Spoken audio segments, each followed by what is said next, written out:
ये कहानी लेखक की अपनी भावनाओं के द्वारा लिखी गई है। इस कहानी को सुनकर आप अपना मनोरंजन कर सकते हैं। इस कहानी में दर्शाए गए पात्र, उत्पादन और घटनाएं सभी काल्पनिक हैं। कहानी किसी भी व्यक्ति के भावनाओं, प्रथाओं और परंपराओं का अपमान नहीं करती है। ये कहानी पूरी तरह से काल्पनिक है। दोस्तों, सिर्फ आपसे एक ही रिक्वेस्ट है कि आप हमारी वीडियो को लाइक और सब्सक्राइब कर लिया कीजिए, क्योंकि हम इसे बहुत ही मेहनत से बनाते हैं और आप बिना लाइक और सब्सक्राइब किया ही चले जाते हैं। प्लीज प्लीज प्लीज, यह आपका प्यार होगा हमारे लिए। आप हमारे चैनल को लाइक और सब्सक्राइब जरूर कर लिया कीजिए, जिससे हमें लगेगा कि हमारी मेहनत व्यर्थ नहीं जा रही है और आपको हमारी वीडियो पसंद आई। और इसी तरह हम आगे भी अच्छी अच्छी स्टोरी आपके लिए लाते रहेंगे। तो चलिए अब बढ़ते हैं आगे स्टोरी में। तभी अचानक माया उसके पास आई और अपनी लाल आंखों से उसे देखते हुए बोली, क्या हुआ? कुछ याद आ रहा है मेरी बात सुनकर? मेरी मॉम को मारना याद आया तुम्हें? कैसे तुमने उनकी पीठ में चाकू घोंप कर मारा था, याद आया या फिर मैं याद दिलाऊं? ये बोलते हुए माया ने एकदम से दिया के बालों को अपनी मुट्ठियों में भर लिया।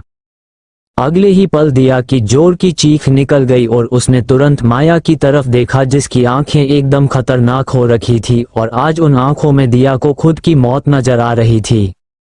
दिया माया के उस हाथ पर अपना हाथ रखते हुए बोली, ये क्या बोल रही हो माया तुम? मैंने क्या किया है? अभी उसने इतना ही बोला था, तभी अचानक माया ने उसे वॉल की तरफ धक्का दे दिया। माया के धक्का देने से दिया संभल नहीं पाई और उसका सर वॉल से जा लगा। अगले ही पल उसकी जोर की चीख निकल गई और उसके सर से खून बहने लगा। उसने तुरंत अपना सर पकड़ लिया। तभी माया उसके पास आई और पीछे से उसके बालों को पकड़ उसका सर वापस वॉल पर मारते हुए तेज आवाज में बोली, अब कुछ याद आया दिया खुराना कि तुमने क्या किया था? कुछ चंद पैसों के लिए तुम सब इस हद तक गिर गए कि मेरे मॉम डैड को मारने से पहले एक बार भी नहीं सोचा। अपने 40 साल उन दोनों ने आप लोगों के साथ बिताए, जो कहा वो सब किया। अपना बिजनेस तुम लोगों के हाथों में सौंप दिया और जब वो बिजनेस मैंने वापस तुम लोगों से छीन लिया तो मेरे मॉम डैड को ही मार दिया, सिर्फ और सिर्फ उस बिजनेस को पाने के लिए। अरे अगर इतनी ही पैसों की भूख थी तो मुझसे मांग लिए होते पैसे, उन्हें मारने की क्या जरूरत थी? ये बोलते हुए माया ने झटके से दिया को नीचे फ्लोर पर पटक दिया। दिया की एक बार फिर जोर की चीख निकल गई। उसने तुरंत अपना सर पकड़ लिया। उसके सर से खून बह रहा था, पूरा चेहरा खून से सन चुका था और सर के नीचे फ्लोर पर भी बहुत सारा खून पड़ा था। उसकी आंखें हल्की सी खुली थी। कुछ बोलने के लिए दिया के होंठ फड़फड़ा रहे थे, पर उससे ठीक से बोला नहीं जा रहा था। वो धीमी सी आवाज में बोली, प्लीज मुझे छोड़ दो, गलती हो गई, माफ कर दो। आगे से कभी मैं तुम्हारे रास्ते में नहीं आऊंगी। तुम जैसा कहोगी वैसा ही करूंगी। प्लीज मुझे जिंदा छोड़ दो। ये बोलते हुए उसने हिम्मत कर अपने दोनों हाथ जोड़ लिए। माया बिना किसी एक्सप्रेशन के दिया को देख रही थी, जो उसके सामने खुद को छोड़ देने की भीख मांग रही थी।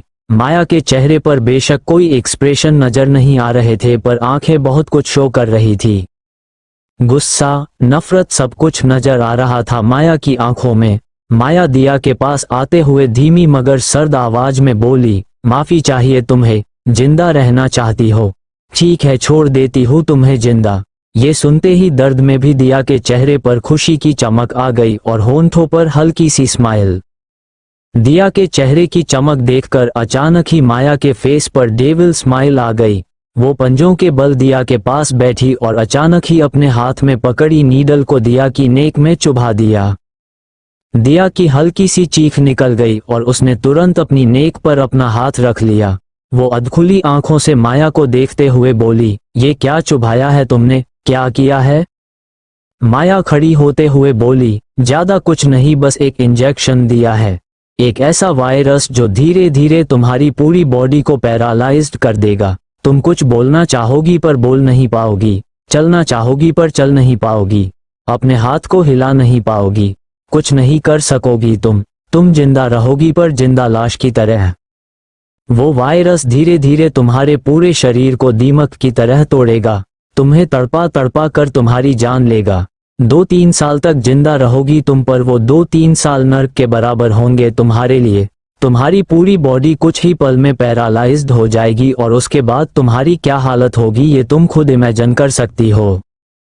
बोलकर अचानक ही माया जोर से हंसने लगी। वो अपने कदम लगातार पीछे ले रही थी और उसकी नजरें दिया के डर से पीला पड़ चुके चेहरे पर टिकी हुई थी। इधर दिया एकटक माया को देख रही थी। वो पैनिक करते हुए बोली, नहीं तुम ऐसा नहीं कर सकती हो मेरे साथ, इससे अच्छा तो तुम मुझे मार दो। ये बोलते हुए अचानक ही उसे अपनी पूरी बॉडी अकड़ती हुई सी महसूस होने लगी। उसका पूरा शरीर ठंडा पड़ने लगा और हाथ पैरों में दर्द सा महसूस होने लगा। माया की बात दिया के दिमाग पर असर गई थी, इसलिए उसका दिमाग उसी तरह रिएक्ट कर रहा था जैसा माया ने कहा था।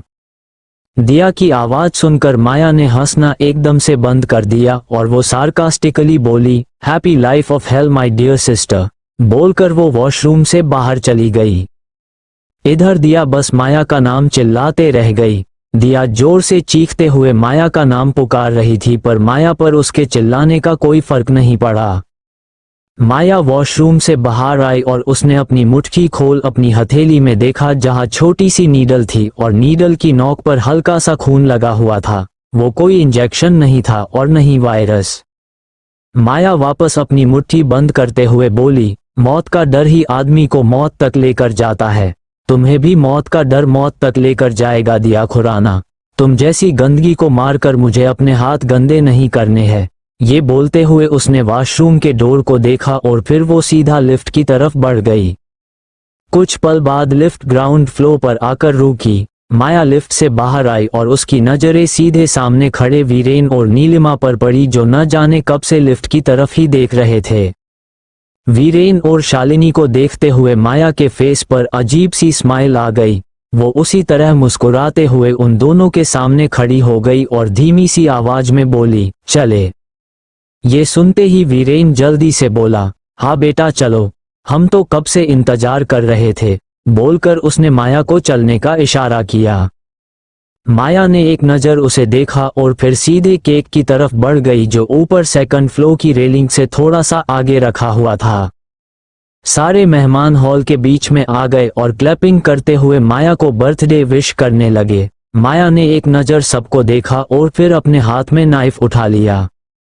आगद एक साइड खड़ा अपनी गहरी नज़रों से माया को देखा रहा था। उसकी नज़रें माया के पूरे बदन को स्कैन कर रही थी। वो अपनी गंदी नज़रों से माया को ऊपर से नीचे तक स्कैन कर रहा था।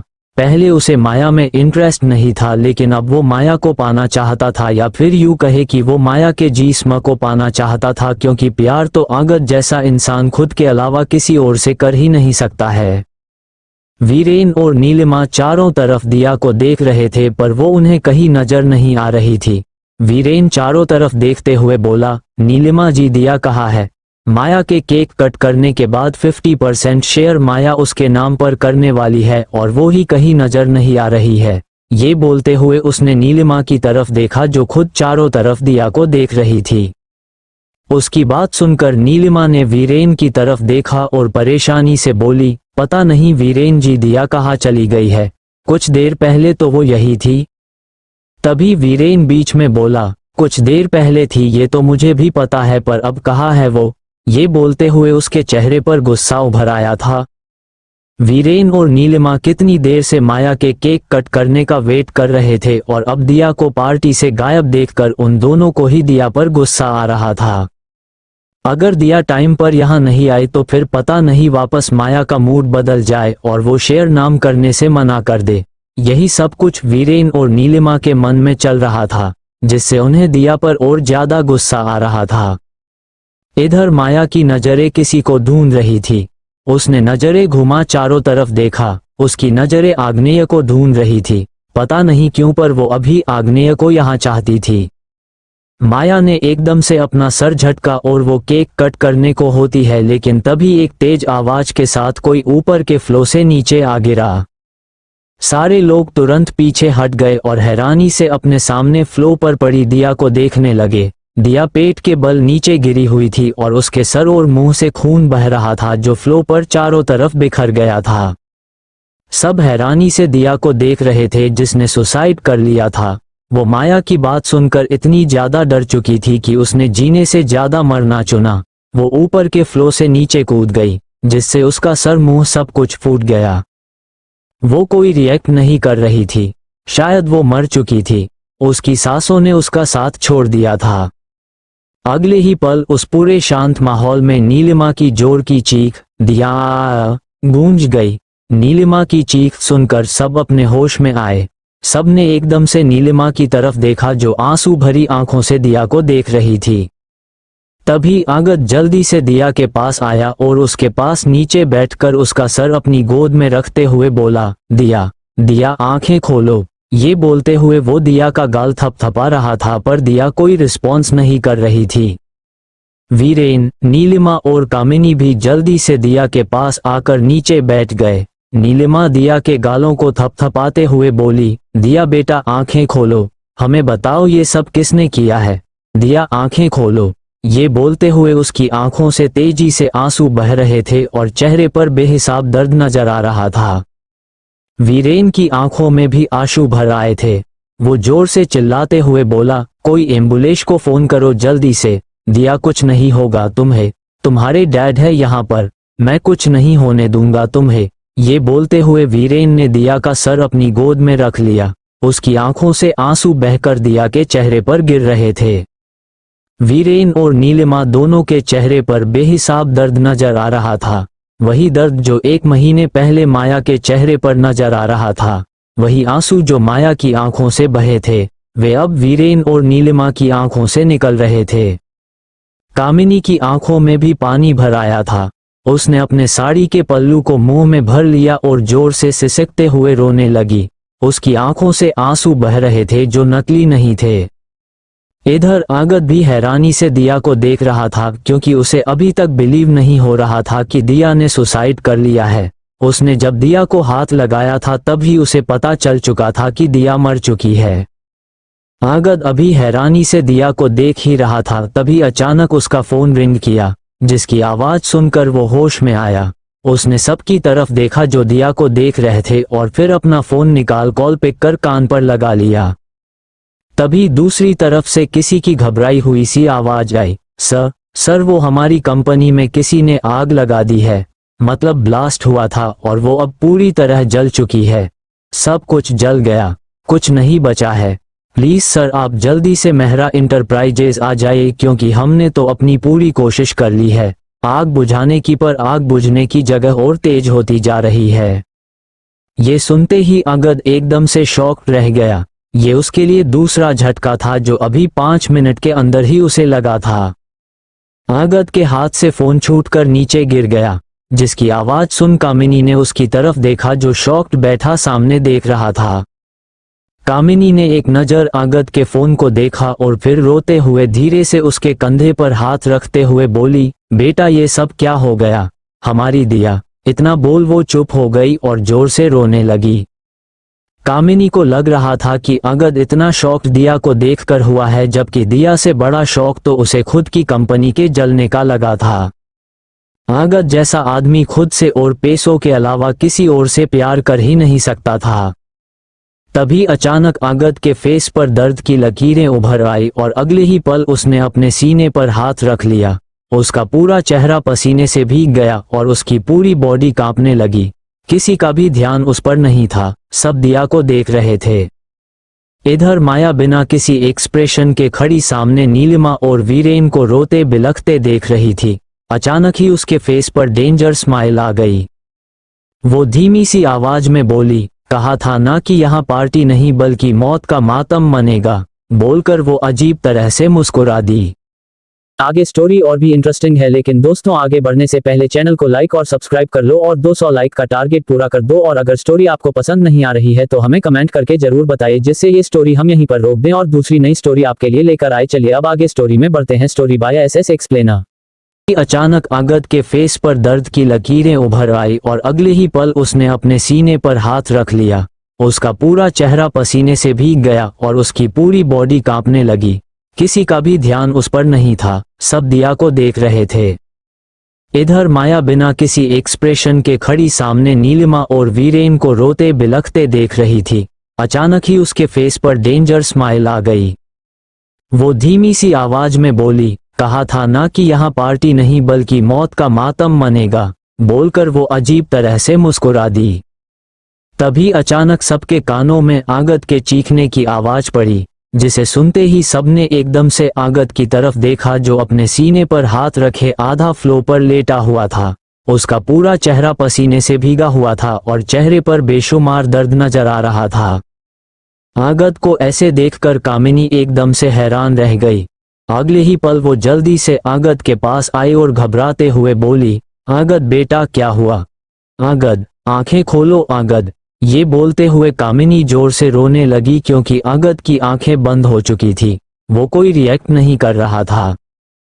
तभी बाकी के लोग जो आसपास खड़े थे वे जल्दी से आगद के पास आए और उसकी नब्ज चेक की, जो इस वक्त बेहद धीमी चल रही थी। तभी उनमें से एक आदमी जल्दी से बोला, शायद इन्हें हार्ट अटैक आया है, जल्दी से हॉस्पिटल ले चलो वरना इनका बचना मुश्किल हो जाएगा। ये सुनते ही सब एकदम से हैरान रह गए। वीरेन और नीलिमा को तो वैसे ही कोई होश नहीं था, उन्हें दिया को ऐसे देखकर सदमा लगा था जिससे निकलने में वक्त लगने वाला था। तभी कामिनी जोर से चिल्लाते हुए बोली, आप सब खड़े खड़े देख क्या रहे हो? जल्दी से आगद को उठाओ और इसे हॉस्पिटल ले जाने के लिए कार में बैठाओ जल्दी से। ये बोलते हुए वो फफक पड़ती है।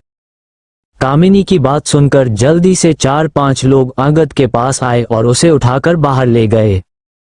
इधर माया बिना किसी एक्सप्रेशन के सामने का सारा नजारा देख रही थी। तभी अचानक उसका फोन रिंग किया, जिसकी आवाज सुन माया ने अपने फोन की तरफ देखा और फिर तुरंत उसे साइलेंट कर दिया। उसने एक नजर सबको देखा और फिर वहां से दूसरी तरफ चली गई। माया ने दूसरी तरफ आकर कॉल पिक किया, तभी सामने से किसी की आवाज आई, हेलो लिटिल बेबी, कहाँ हो तुम? जहाँ कहीं भी हो जल्द से जल्द तुम्हारे मैंशन के पास वाले रिजॉर्ट में पहुंचो, I am waiting for you. ये बोलते हुए आग्नेय बेड पर लेट गया और मुस्कुराते हुए ऊपर सीलिंग को देखने लगा। उसकी बात सुनकर माया जल्दी से बोली, कहाँ हो तुम और मैं वहां क्यों आऊं?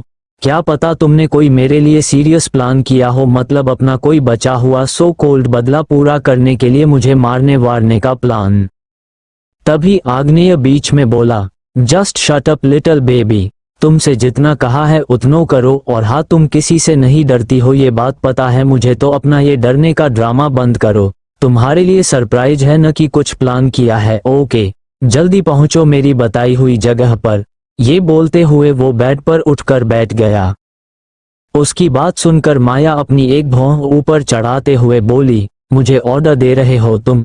नहीं आऊंगी, जो करना है कर लो। बोलकर वो फोन कट करने वाली होती है, लेकिन तभी उसे आग्नेय की आवाज सुनाई दी, ऑर्डर नहीं दे रहा हूँ, रिक्वेस्ट कर रहा हूँ, प्लीज रिजॉर्ट आ जाओ। अब ठीक है, प्लीज भी बोल दिया है। ये सुनते ही माया के फेस पर हल्की सी स्माइल आ गई। वो उसी तरह मुस्कुराते हुए बोली, ओके बोलकर उसने कॉल कट दिया। तभी अचानक माया को खुद के मुस्कुराने का एहसास हुआ, जिसका एहसास होते ही अगले ही पल माया की स्माइल एकदम से गायब हो गई। वो खुद से बोली, ये क्या मैं मुस्कुरा क्यों रही हूँ? वो बंदा इतना भी इम्पोर्टेंट नहीं है जिसके लिए मैं मुस्कुराऊं। ये बोलते हुए उसका मुंह बन गया। माया ने एक नज़र लिविंग हॉल में देखा और फिर तुरंत बाहर की तरफ चली गई। उसे वीरेन और शालिनी के इमोशन, रोना धोना देखने में कोई इंटरेस्ट नहीं था, इसलिए वो वैसे भी यहाँ नहीं रुकने वाली थी। माया पार्किंग एरिया में आई और अपनी कार में बैठ वहां से निकल गई। कुछ देर बाद माया की कार एक बड़े से रिजॉर्ट के बाहर आकर रुकी। माया ने कार की विंडो से रिजॉर्ट को देखा और फिर कार से बाहर आकर रिजॉर्ट के अंदर चली गई। वो अभी गार्डन से होते हुए अंदर लिविंग हॉल की तरफ जा ही रही थी, लेकिन तभी अचानक किसी ने पीछे से आकर उसकी दोनों आंखों पर अपने हाथ रख दिए। अगले ही पल माया के चलते कदम रुक गए। वो बिना किसी एक्सप्रेशन के सामने देख रही थी। उसे कुछ दिख नहीं रहा था क्योंकि उसकी आंखों पर पीछे खड़े शख्स के हाथ थे। माया बिना किसी इमोशन के बोली, मिस्टर आग्नेय बच्चे नहीं है हम जो तुम ये हाइड सेक का गेम मेरे साथ खेल रहे हो, अपने हाथ हटाओ। ये बोलते हुए उसने आग्नेय के हाथों को अपनी आंखों पर से हटाने के लिए अपने हाथ रख दिए, लेकिन तभी अचानक उसे अपने कान के पास आग्नेय की गर्म सांसें फील हुई, जिसका एहसास होते ही माया के हाथ रुक गए और वो हल्का सा सर घुमा आग्नेय को देखने की कोशिश करने लगी, पर आग्नेय के हाथ अभी भी उसकी आंखों पर थे, जिस वजह से उसे कुछ दिखाई नहीं दे रहा था। तभी आग्नेय उसके कान में धीरे से हस्की वॉइस में बोला, क्या बात है मेरी लिटिल बेबी को तो बहुत जल्द मेरा एहसास हो गया, बिना देखे मुझे फील कर लेती है और बिना सुने मेरी धड़कनों को महसूस कर सकती है। You know what little baby, जब तुम मेरे पास होती हो ना तो मेरा दिल धड़क कर बाहर आने को हो जाता है। बोलकर उसने हल्के से माया के कान पर किस किया और अगले ही पल माया का एक हाथ अपने दिल वाली जगह रख दिया। माया आग्नेय के दिल की बढ़ी हुई धड़कनों को साफ महसूस कर रही थी। आग्नेय का दिल जोरों से धक धक कर रहा था। अचानक ही माया के लब हल्के से मुस्कुरा उठे। उसके लबों की वो हल्की सी मुस्कुराहट देखकर अगले ही पल आग्नेय का दिल 100 की स्पीड में धड़कने लगा। उसकी नजरें माया के चेहरे पर थम गई और आसपास की हर चीज रुकती हुई सी महसूस होने लगी। गार्डन में हल्की हल्की हवाएं चल रही थी जिनमें माया के बाल हल्के से पीछे की तरफ उड़ रहे थे। उसका खूबसूरत सा चेहरा चांद की रोशनी में किसी खूबसूरत एंजल की तरह दमक रहा था।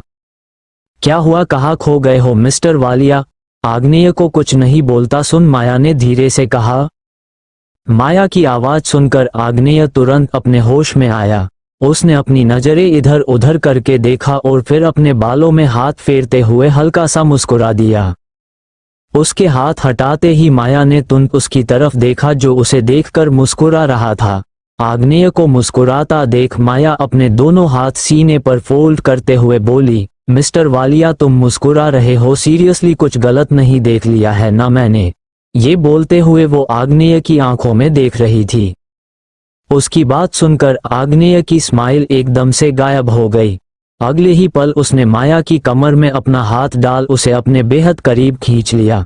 माया के दोनों हाथ उसके कंधों पर आ गए और उसका सर हल्का सा आग्नेय के मस्कुलर सीने से टकरा गया। माया ने तुरंत सर उठा, एक नजर चारों तरफ देखा और फिर उसका हाथ अपनी कमर से हटाते हुए बोली, क्या कर रहे हो? कोई देख लेगा, हाथ हटाओ अपना। ये बोलते हुए वो आग्नेय का हाथ अपनी कमर पर से हटाने की कोशिश कर रही थी। आग्नेय माया की कमर पर अपनी पकड़ कसते हुए धीमी सी आवाज में बोला, कोई नहीं देख रहा है हमें, बिकॉज आज ये सारा रिजॉर्ट मैंने बुक किया हुआ है हमारे लिए। ये बोलते हुए उसने हल्के से माया के होंठों पर किस किया और फिर वापस पीछे हट गया। उसका हाथ अभी भी माया की कमर को पकड़े हुए थे। आग्नेय के किस करने से माया एकदम से हैरान रह गई। उसने घूरकर आग्नेय को देखा और बोली, ये तुम बार बार मुझे किस करते हो ना, ये करना बंद कर दो वरना तुम्हें जान से मार दूंगी। I don't like kissing anyone. ये सुनते ही आग्नेय सार्कास्टिकली बोला, ओह रियली, पर मुझे तो ऐसा नहीं लगता है। इनफैक्ट जब भी मैं तुम्हारे करीब आता हूँ तो तुम किसी मेल तरह पिघल जाती हो। तुम्हारे बॉडी हार्मोन्स तुम्हारे कंट्रोल में नहीं होते हैं। ये बोलते हुए उसने हल्के से माया की सॉफ्ट कमर को दबा दिया। माया हल्की सी सिसक उठी और उसके हाथ आग्नेय के कंधे पर कस गए। आग्नेय मुस्कुराते हुए माया को देख रहा था। तभी माया ने गुस्से से उसकी तरफ देखा और वो कुछ बोलने को होती है, लेकिन तभी अचानक आग्नेय ने उसे अपनी बाहों में उठा लिया। माया एक पल के लिए चौंक गई, पर दूसरे ही पल वो अपनी बाहें आग्नेय के गले में डालते हुए बोली, क्या कर रहे हो तुम?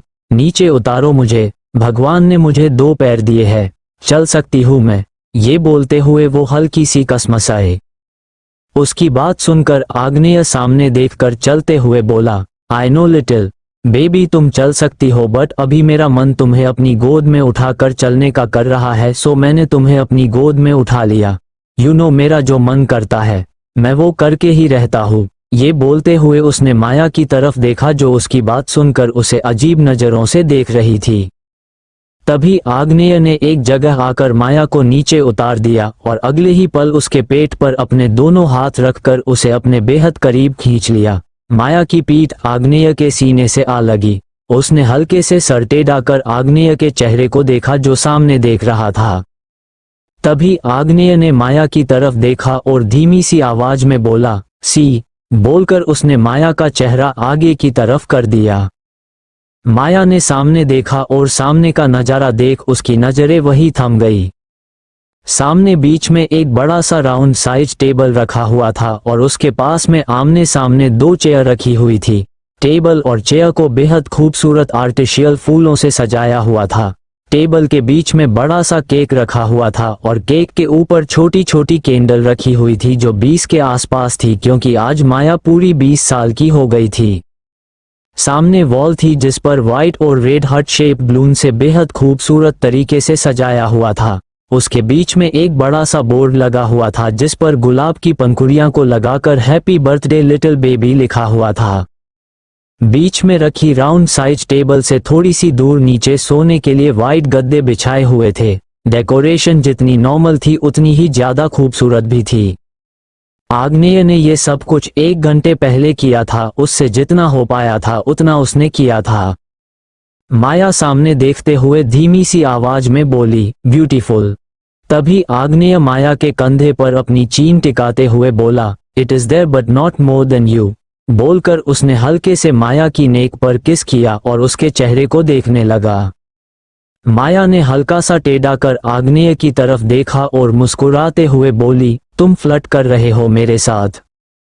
तभी आग्नेय बीच में बोला, तुम एक बार मौका तो दो, फिर देखो क्या क्या करता हूँ तुम्हारे साथ। बोलकर उसने आइवन की ओर हल्का सा मुस्कुरा दिया।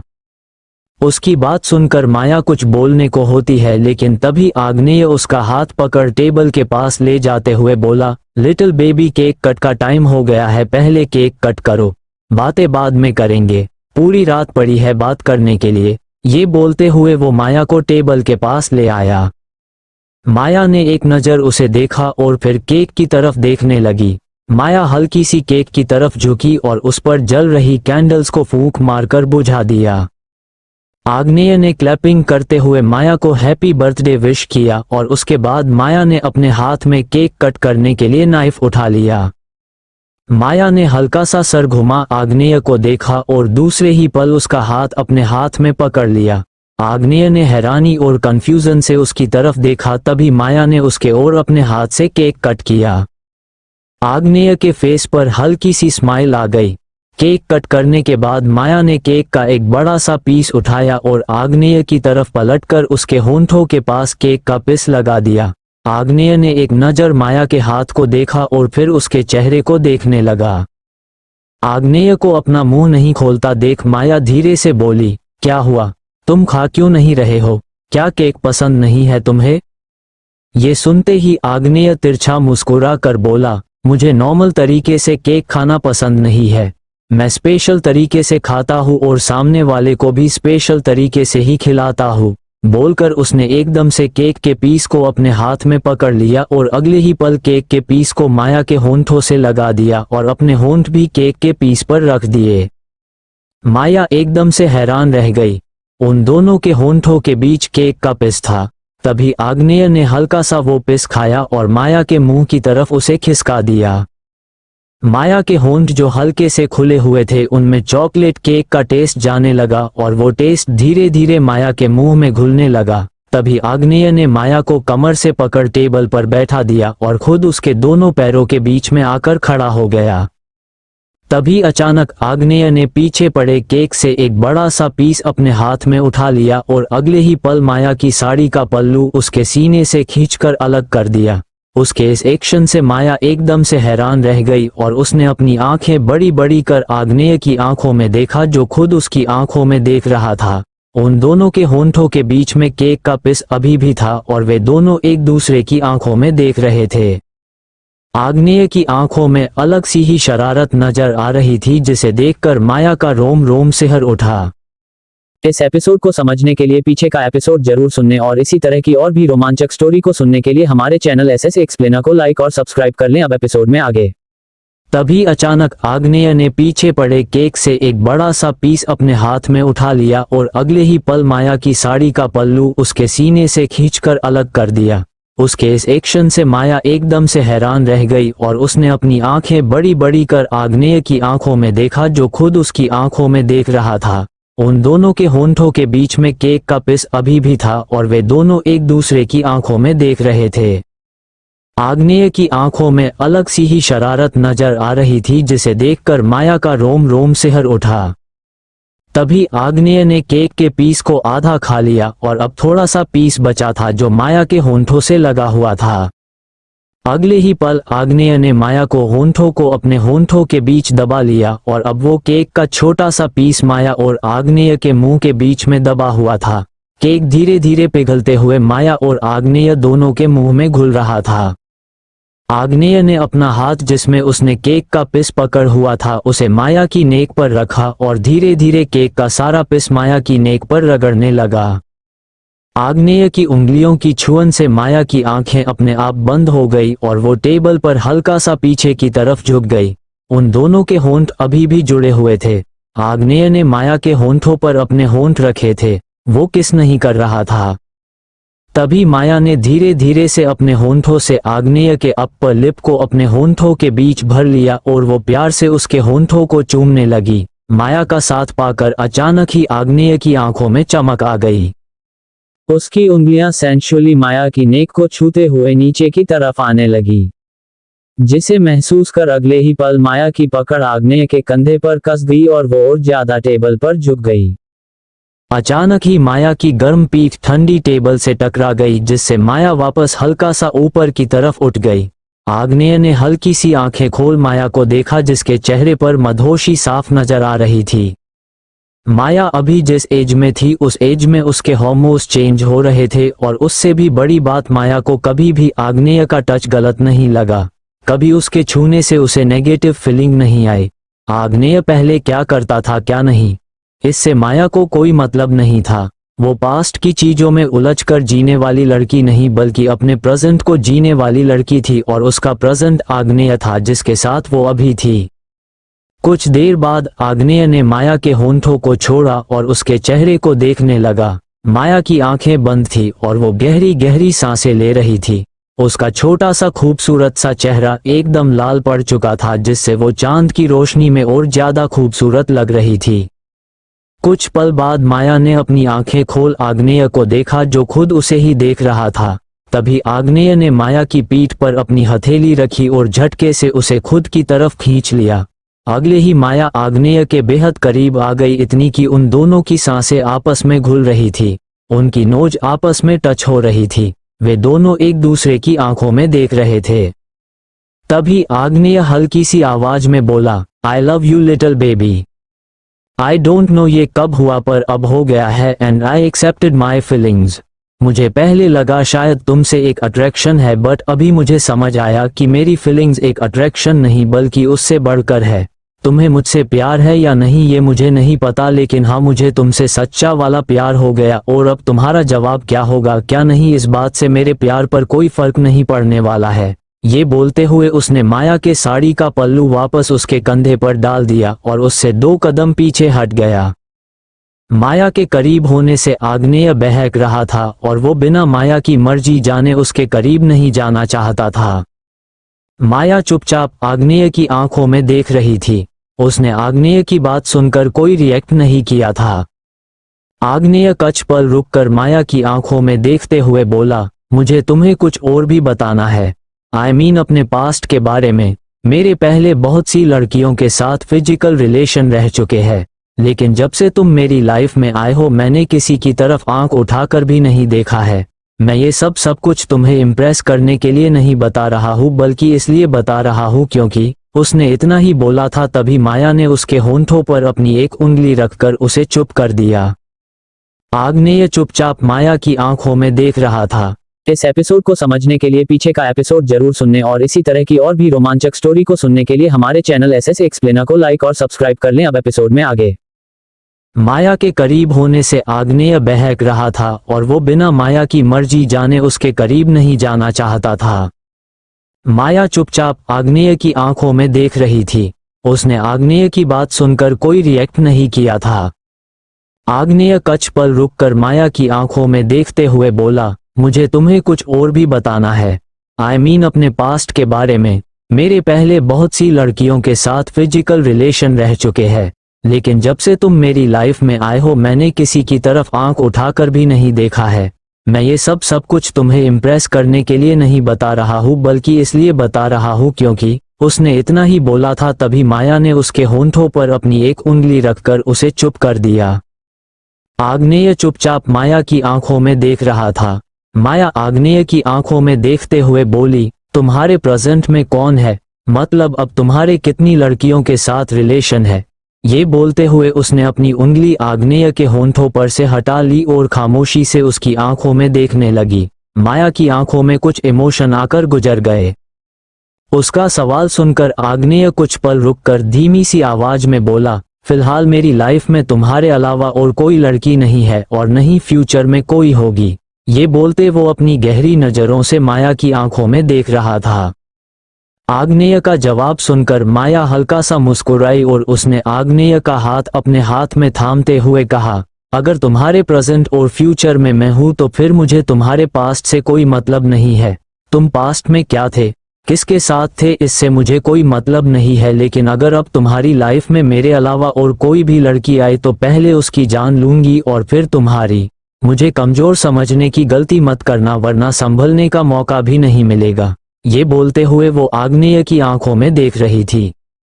उसकी बात सुनकर आग्नेय के फेस पर हल्की सी स्माइल आ गई। वो माया के पास आया और उसके हाथ को अपने हाथ में पकड़ते हुए उस पर हल्के से किस करके बोला, आई प्रॉमिस तुम्हारे अलावा मेरी लाइफ में कोई नहीं आएगा। मुझे बस तुम चाहिए और कोई नहीं। बस तुम हमेशा मेरे साथ खड़ी रहना, उसके बाद सब कुछ मैं अपने आप संभाल लूंगा। ये बोलते हुए उसने माया की कमर पर अपना एक हाथ रखकर उसे अपने बेहद करीब खींच लिया। माया के दोनों हाथ आग्नेय के सीने पर आ गए और वो चुपचाप अपनी ग्रीन हेजल आंखों से आग्नेय की समंदर सी नीली आंखों में देख रही थी। अगले ही पल माया थोड़ी सी आगे बढ़ी और उसने एकदम से आग्नेय के होंठों को अपने होंठों में लेकर कैप्चर कर लिया। आग्नेय ने तुरंत माया की आंखों को देखा जो अब बंद थी। वो हल्का सा मुस्कुरा दिया और फिर वो भी माया को किस बैक करने लगा। वे दोनों एक दूसरे को पैशनेट होकर किस कर रहे थे। कुछ देर ऐसे ही किस करने के बाद माया ने आग्नेय के होंठों को छोड़ दिया और वो गहरी गहरी सांसें लेते हुए आग्नेय के चेहरे को देखने लगी। आग्नेय माया के चेहरे पर आ रहे बालों को कान के पीछे करते हुए उसकी आंखों में देखकर बोला, तुमने मेरे आई लव यू का जवाब नहीं दिया लिटिल बेबी। ये सुनते ही माया के फेस पर तिरछी स्माइल आ गई।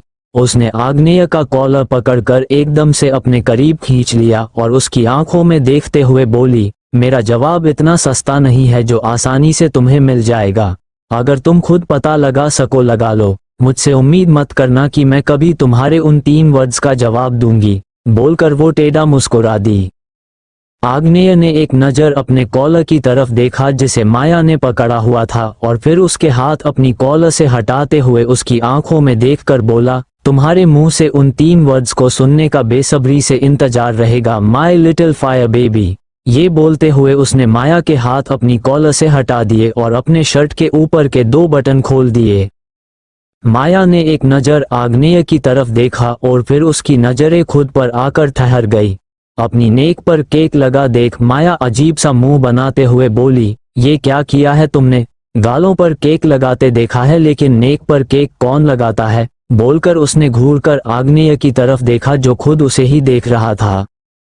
माया की बात सुनकर आग्नेय की नज़रें माया की नेक पर आकर ठहर गई जहां केक की चॉकलेट लगी हुई थी, जिसे देखकर अचानक ही आग्नेय का गला सूखने लगा।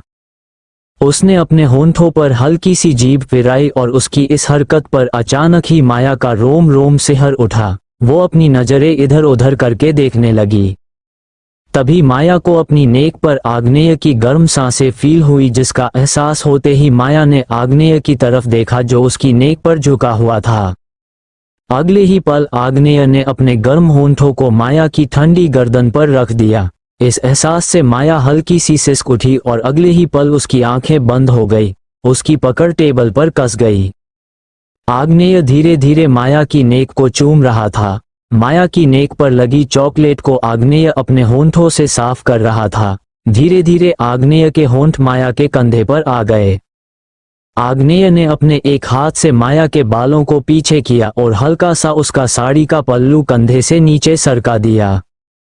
साड़ी का पल्लू माया के हाथ पर आ गिरा और अगले ही पल आग्नेय ने अपने होंठ माया के कंधे पर रख दिए और वो बड़ी शिद्दत से माया के कंधे को चूम रहा था। तभी अचानक आग्नेय ने माया के कंधे पर हल्का सा बाइट किया। माया की हल्की सी आह निकल गई और उसने तुरंत अपनी आंखें खोल आग्नेय की तरफ देखा जो अब बाइट की हुई जगह को सक कर रहा था। अगले ही पल माया की आंखें वापस बंद हो गई। उसने अपना एक हाथ आग्नेय के बालों में रखा और धीरे धीरे उसके बालों को सहलाने लगी। कुछ देर ऐसे ही किस करने के बाद आग्नेय हल्का सा माया से दूर हुआ और अगले ही पल उसने माया को अपनी गोद में उठा लिया। माया ने तुरंत अपनी आंखें खोल आग्नेय को देखा, जिसके चेहरे पर मदहोशी साफ नजर आ रही थी। आग्नेय ने अपने कदम नीचे बिछे गद्दे की तरफ बढ़ा दिए। उसने धीरे से माया को गद्दे पर लेटा दिया और अगले ही पल वो उसके ऊपर आ गया। माया चुपचाप आग्नेय की आंखों में देख रही थी। आग्नेय हल्का सा माया के चेहरे पर झुका और उसकी आंखों में देखते हुए बोला, I want you little baby, क्या मैं आगे बढ़ सकता हूँ? ये बोलते हुए उसकी सांसें गहरी हो रखी थी। माया के पास होने से आग्नेय से कंट्रोल करना बेहद मुश्किल हो रहा था, पर वो बिना माया की इजाजत के आगे भी नहीं बढ़ना चाहता था। माया ने कुछ पल आग्नेय की आंखों में देखा और अगले ही पल उसके गले में अपनी बाहें डालते हुए वो हल्का सा ऊपर उठी और आग्नेय के होंठों पर हल्की सी किस करके धीमी सी आवाज में बोली, मिस्टर वालिया, आज बर्थडे मेरा है, बट सरप्राइज तुम्हें मैं दूंगी। बोलकर उसने एकदम से आग्नेय को लिफ्ट किया। अगले ही पल आग्नेय गद्दे पर लेटा हुआ था और माया उसके ऊपर झुकी थी। आग्नेय चुपचाप माया की आंखों में देख रहा था। तभी माया आग्नेय की नेक पर झुकी और अपने सॉफ्ट होंठों से आग्नेय की नेक को चूमने लगी। माया के होंठों को अपनी नेक पर महसूस कर आग्नेय की आंखें प्लेजर से बंद हो गई। माया अपने एक हाथ से धीरे धीरे आग्नेय की शर्ट के बटन खोल रही थी और कुछ ही पल में आग्नेय की शर्ट उसके बदन से अलग हो चुकी थी। अब आग्नेय सिर्फ अपनी पेंट में था। माया के होंठ धीरे धीरे आग्नेय की चेस्ट की तरफ बढ़ने लगे। अगले ही पल माया ने अपने होंठ आग्नेय की चेस्ट पर रखकर पागलों की तरह उसकी चेस्ट को चूमने लगी। आग्नेय आंखें बंद किए लेटा गहरी गहरी सांसें ले रहा था। उसका चेहरा धीरे धीरे डार्क हो रहा था। माया अपने एक हाथ से आग्नेय के पेट पर अपनी उंगलियों से कुछ पैटर्न बना रही थी। माया अभी किस कर ही रही थी, तभी आग्नेय ने एकदम से अपनी आंखें खोल माया को देखा और अगले ही पल उसने माया को लिफ्ट कर गद्दे पर लेटा दिया। माया पेट के बल गद्दे पर लेटी हुई थी। आग्नेय के सामने माया की गोरी पीठ थी। आग्नेय अपने दोनों हाथों को गद्दे पर रखे माया पर झुका हुआ था। उसके गले का लॉकेट माया की पीठ को टच कर रहा था। माया ने हल्का सा सर टेढ़ा कर आग्नेय को देखा, जो खुद उसे ही देख रहा था। अगले ही पल आग्नेय ने अपने होंठ माया की गोरी पीठ पर रख दिए और वो धीरे धीरे उसकी पूरी पीठ को चूमने लगा। माया अपनी आंखें बंद कर गहरी गहरी सांसें ले रही थी। बीच बीच में उसकी सिसकियां निकल रही थी, जिन्हें सुनकर आग्नेय और ज्यादा एक्साइटेड हो रहा था। वहां कोई नहीं था। चांद की रोशनी उन दोनों पर पड़ रही थी। तभी आग्नेय के होंठ एक जगह आकर रुक गए। वो बिना किसी एक्सप्रेशन के माया की पीठ से चिपकी से उसके ब्लाउज की डोरी को देख रहा था। अगले ही पल आग्नेय ने ब्लाउज की डोरी को हल्का सा अपने दांतों तले दबाया और उसे झटके से खींचकर खोल दिया। माया ने कस के अपनी आंखें बंद कर ली।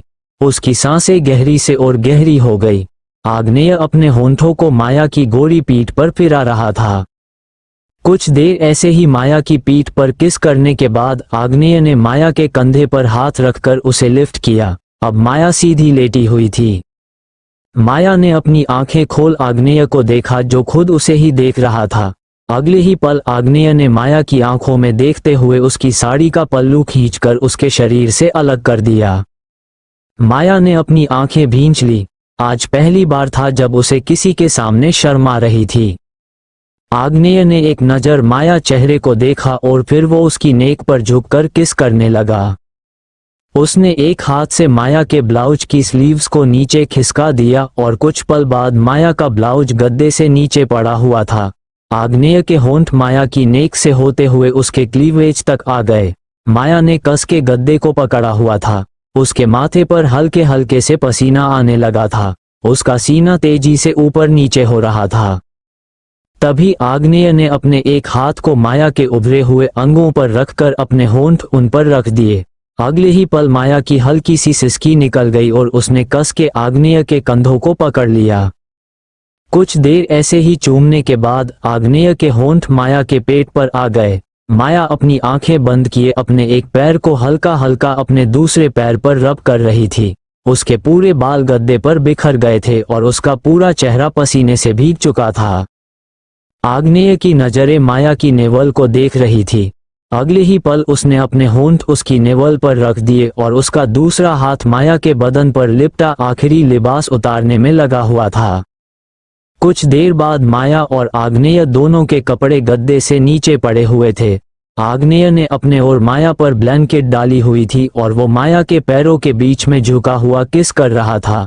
माया गहरी गहरी सांसें लेते हुए सिसकियां ले रही थी।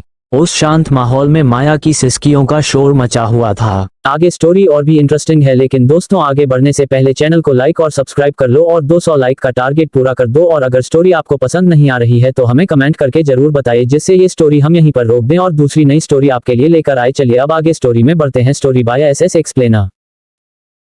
कुछ देर बाद माया जोर से चिल्लाई और उसने कस के अपने पैरों को मोड़ लिए। आग्नेय ने एक नजर नीचे देखा और फिर वो वापस माया के चेहरे के पास आ गया। माया के चेहरे को देखते हुए आग्नेय के फेस पर तिरछी स्माइल आ गई। कुछ पल बाद माया ने हल्की सी आंखें खोल आग्नेय को देखा और वो डेस्परेशन भरी आवाज में बोली, प्लीज। ये बोलते हुए उसकी सांसें तेजी से ऊपर नीचे हो रही थी। आग्नेय माया की आंखों में देखते हुए सिडक्टिव वॉइस में बोला, please why little baby. Maya frustration से बोली, टेक मी। ये बोलते हुए उसने कस के आग्नेय के कंधों को पकड़ लिया। उस चांद की रोशनी में दो बदन आपस में लिपटे हुए थे और उनकी रूह एक हो रही थी। दोनों के दिलों में अनजाने से एहसास थे, पर उन एहसासों में अलग अलग इमोशन थे जिन्हें एक समझ रहा था तो दूसरा समझकर भी समझना नहीं चाहता था। पूरी रात माया की सिसकियां उस शांत माहौल में शोर करती रही और न जाने कौन से पहर में वे दोनों एक दूसरे की बाहों में सिमट कर सुकून की नींद सो गए। एक तरफ सुकून था तो दूसरी तरफ मौत का मातम छाया हुआ था। खुराना मैंशन में एकदम शांति छाई हुई थी। हॉल के बीचों बीच दिया का शव रखा हुआ था। दिया रात में मरी थी, इसलिए अभी तक उसका अंतिम संस्कार नहीं किया गया था। नीलिमा बेसुध सी बैठी एक टक दिया के चेहरे को देख रही थी। उसके आंसू सूख चुके थे और आंखें रो रो कर सूज चुकी थी। यही हाल वीरेन का था। उसकी आंखों में कोई इमोशन नहीं थे। वो दिया के सर के पास बैठा अपनी सुनी आंखों से उसे देख रहा था। घर में कुछ लोग और थे जो नीचे बैठे हुए थे। उन सबने सफेद कपड़े पहने हुए थे। कामिनी हॉस्पिटल में थी। आगत को अभी तक होश नहीं आया था। उसकी सर्जरी की गई थी जिसके बाद उसका बचना पॉसिबल हो पाया था। कामिनी को अभी तक कंपनी के जलने का पता नहीं चला था। वो वार्ड के बाहर एक बेंच पर बैठी चुपचाप सामने देख रही थी। कल तक वे सब कितने खुश थे और अचानक से सब कुछ बदल गया। पता नहीं कौन सी काली घटा ने उनकी खुशियों को घेर कर अपना मातम फैला दिया।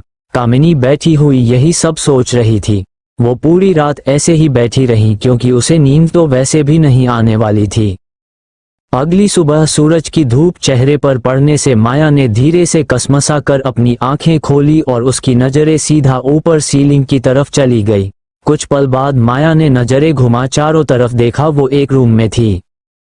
खुद को अनजान रूम में देखकर माया तुरंत उठकर बैठ गई, लेकिन तभी अचानक उसकी हल्की सी आह निकल गई और उसने तुरंत अपने पेट पर हाथ रख लिया। उसकी लोअर बॉडी में बहुत तेज पेन हो रहा था।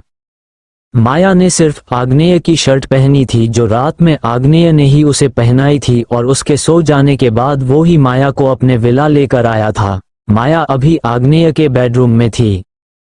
तभी रूम का डोर ओपन हुआ, जिसकी आवाज सुनकर माया ने तुरंत डोर की तरफ देखा जहां आग्नेय खड़ा उसे ही देख रहा था। आग्नेय ने अभी सिर्फ एक लोअर पहना था और उसका बदन पसीने से भीगा हुआ था। उसके बालों से पानी टपक रहा था और उसके अट्रैक्टिव बॉडी पर भी पसीने की बूंदें चमक रही थी। आग्नेय अभी जिम करके आया था। आग्नेय को देखते ही माया का चेहरा गुस्से से कांपने लगा। उसने इधर उधर देखा और तभी उसकी नजर टेबल पर रखे वाश पर पड़ी।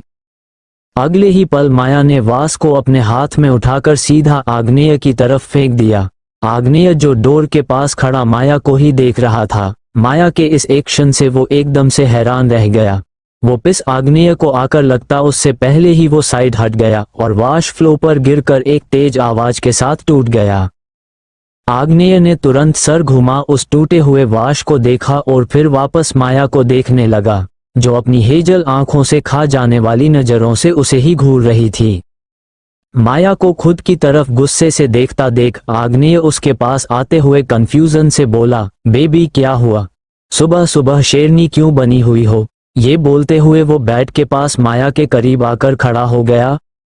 माया ने कुछ पल खामोशी से आग्नेय को देखा और अगले ही पल बेड पर खड़ी होकर चिल्लाते हुए बोली, यू बास्टर्ड, तुम्हारी हिम्मत कैसे हुई मुझे सारी रात परेशान करने की? तुम्हारी वजह से अभी मैं उठने की हालत में भी नहीं हूँ और मुझे खुराना मैंशन जाना था। अब मैं खुराना मैंशन ये पेंगुइन वॉक करते हुए जाऊंगी। मैंने मना किया था पर फिर भी तुम नहीं रुके। अब अगर तुम फिर से मेरे करीब आए ना तो आई स्वेयर तुम्हारी कब्र में अपने ही हाथों से खो दूंगी। ये बोलते हुए उसने गुस्से से पिलो उठा सीधा आग्नेय की तरफ फेंक दिया। आग्नेय ने तुरंत पिलो अपने हाथ में कैच करते हुए कहा, बेबी ये कैसी बातें कर रही हो तुम? और वैसे भी कल रात मेरे साथ एंजॉय तो तुमने भी किया था ना, फिर अब इतना गुस्सा क्यों कर रही हो? आई नो तुम्हें थोड़ा सा पेन हो रहा होगा क्योंकि फर्स्ट टाइम में ऐसा होता है, पर बाद में सब कुछ ठीक हो जाएगा। अब गुस्सा नहीं, प्लीज शांत हो जाओ। तुम तो मेरी बाबू शोना हो ना। आग्नेय जो मन में आ रहा था वो बोले जा रहा था। इधर माया जो अब तक गुस्से से कांप रही थी, आग्नेय के मुंह से बाबू शोना नाम सुनकर वो सवालिया नजरों से उसे देखने लगी। अगले ही पल वो चिल्लाते हुए बोली, ये बाबू शोना कौन है?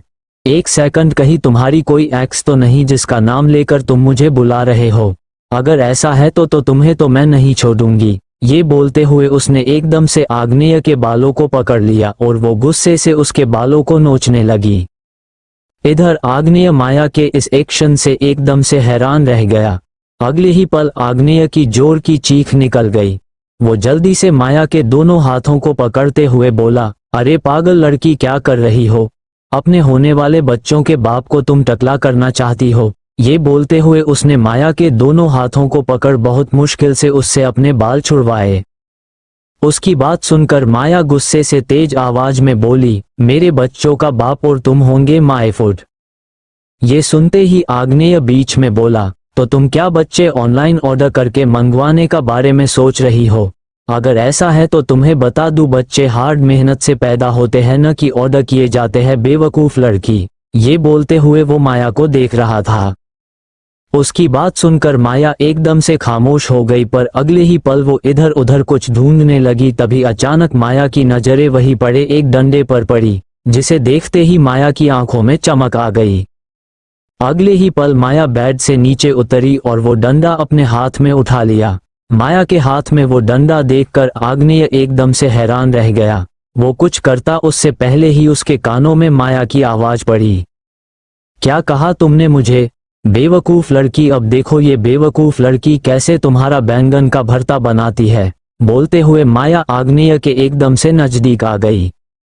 अगले ही पल माया उस डंडे से आग्नेय को मारने को होती है, लेकिन तभी आग्नेय जल्दी से वॉशरूम की तरफ भागते हुए बोला, ओह गॉड, आज इस पागल लड़की से कोई बचाओ मुझे भी पूरी दुनिया में यही लड़की मिली थी प्यार करने को। रात में तो अप्सरा की तरह मुझ पर भर भर के प्यार लुटा रही थी और सुबह उठते ही पता नहीं इसमें किसकी आत्मा घुस गई जो ये अप्सरा से चुड़ैल बन गई है। आग्नेय ने वॉशरूम का डोर अंदर से बंद करते हुए चिल्लाकर कहा। इधर आग्नेय की बात सुनकर माया का चेहरा और ज्यादा गुस्से से कांपने लगा। वो जोर से चिल्लाते हुए बोली, एक बार बाहर आओ तुम, फिर बताती हूँ तुम्हें। बोलकर उसने गुस्से से डंडे को साइड में फेंक दिया और एक नजर वॉशरूम के बंद डोर को देखकर वो लंगड़ाते हुए दूसरे रूम में शावर लेने चली गई। कुछ देर बाद माया एक सिंपल सा फुल लॉन्ग फ्रॉक शूट पहने रूम से बाहर निकली। उसके बाल गीले थे और उनसे पानी टपक रहा था। वो शावर लेते ही सीधे रूम से बाहर आ गई थी। उसे खुराना मैंशन जाना था। माया ने एक नजर गुस्से से आग्नेय के रूम के बंद डोर को देखा और फिर तुरंत वहां से निकल गई। कुछ देर बाद माया की कार मुंबई की सड़कों पर हवा से बातें करते हुए खुराना मैंशन की तरफ बढ़ रही थी। तभी अचानक माया ने अपनी कार को एक तेज ब्रेक के साथ रोक दिया। उसने सर घुमा विंडो से बाहर देखा जहां सामने एक मेडिकल की शॉप थी। माया कार से बाहर आई और वो उस शॉप की तरफ चली गई। माया ने उस शॉप पर से कुछ लिया। उसके हाथ में एक छोटी सी शीशी थी जिसमें गैस जैसा कुछ था। शायद कोई केमिकल था या फिर कोई गैस थी। माया ने उस शीशी को अपने पर्स में रखते हुए खुद से कहा, नीलिमा खुराना, अब तुम्हारी बारी, तैयार हो जाओ मेंटल एसाइलम में जाने के लिए। बोलकर वो तिरछा मुस्कुरा दी और वो फिर तुरंत अपनी कार में बैठ वहां से निकल गई। फिर फोन को वापस अपनी पेंट की पॉकेट में रखकर वो गुस्से से नीलिमा को देखने लगा, जो उसकी बात सुनकर हंसते हुए रो रही थी। कुछ देर बाद एक डॉक्टर्स की टीम वहां आई और सामने खड़े लोगों की तरफ देखकर एक डॉक्टर ने कहा, यही खुराना मैंशन है क्या?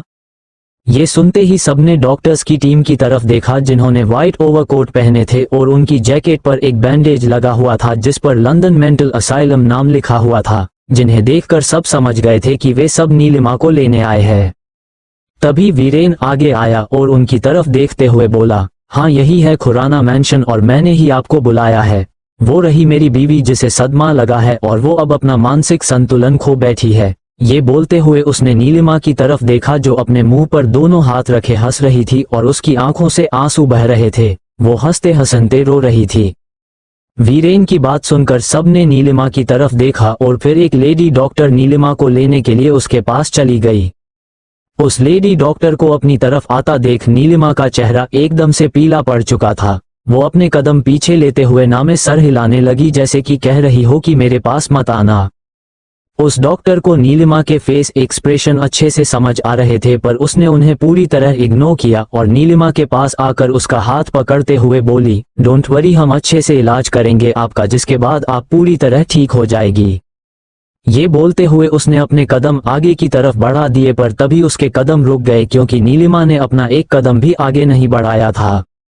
लेडी डॉक्टर ने मुड़कर नीलिमा को देखा, जो खुद उसे ही देख रही थी। नीलिमा अपना हाथ छुड़वाने की कोशिश कर रही थी।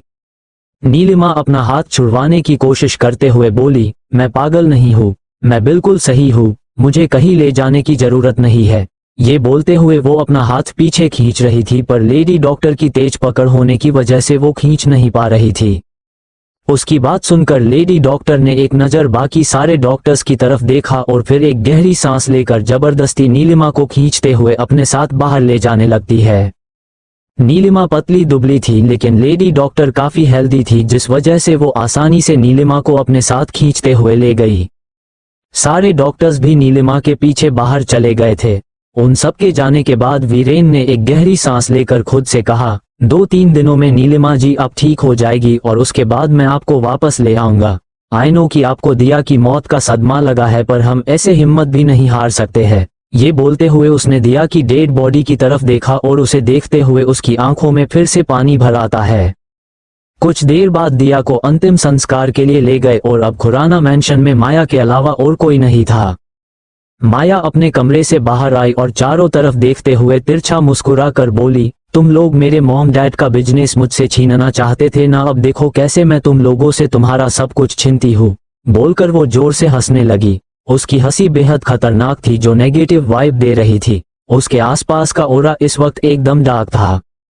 माया की हंसी की आवाज के शोर में वहां फोन रिंग की आवाज गूंज उठती है, जिसे सुनकर माया ने हंसना बंद कर अपने फोन की तरफ देखा, जिसकी स्क्रीन पर एब नाम शो हो रहा था, जिसे देखकर माया की भौं आपस में तन गई। वो कुछ पल फोन की स्क्रीन को घूरती है और फिर कॉल पिक कर बोरियत से बोली, मम बोलो, अब क्यों कॉल किया है? दूसरी तरफ आग्नेय, जो अपने ऑफिस के केबिन में ग्लास वॉल के पास खड़ा बाहर लंदन के खूबसूरत नज़रों को देख रहा था, वो माया की आवाज सुनकर हल्के से मुस्कुरा कर बोला, तुम्हारी याद आ रही थी तो सोचा कॉल करके तुम्हारी आवाज सुन लूं।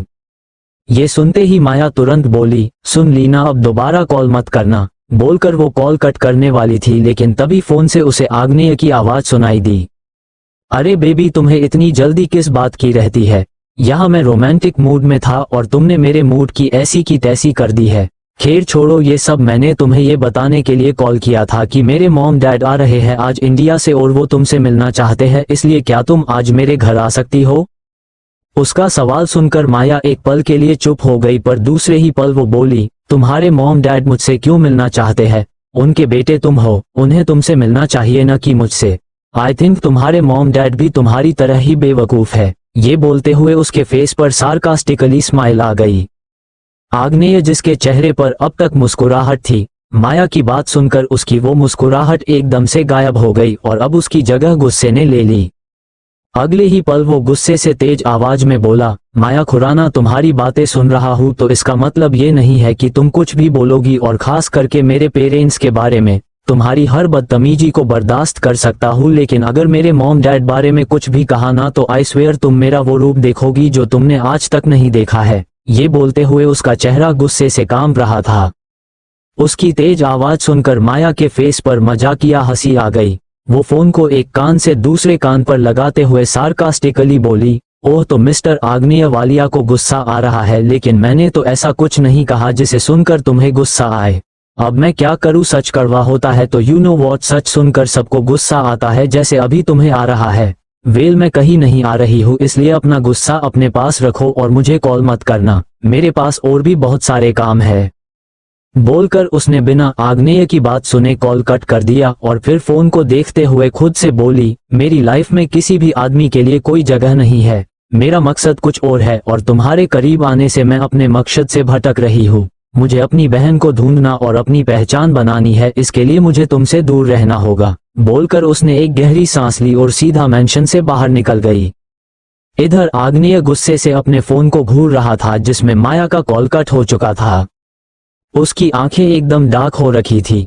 वो धीमी मगर बेहद ही सर्द आवाज में बोला, इतना एटीट्यूड मैंने पहली बार किसी का झेला है, और जितना झेला है उतना ही खुद को इम्पोर्टेंट मानने लगी हो तुम माया खुराना। लेकिन अब और नहीं, अब तुम्हें मैं बताऊंगा कि आग्नेय वालिया क्या चीज है। मुझसे दूर जाना चाहती हो ना तो फिर ठीक है, आज रात तुम्हारी ये ख्वाहिश भी पूरी कर दूंगा। ये बोलते हुए उसके चेहरे पर अजीब सी स्माइल आ गई जो पॉजिटिव वाइब तो बिल्कुल नहीं दे रही थी।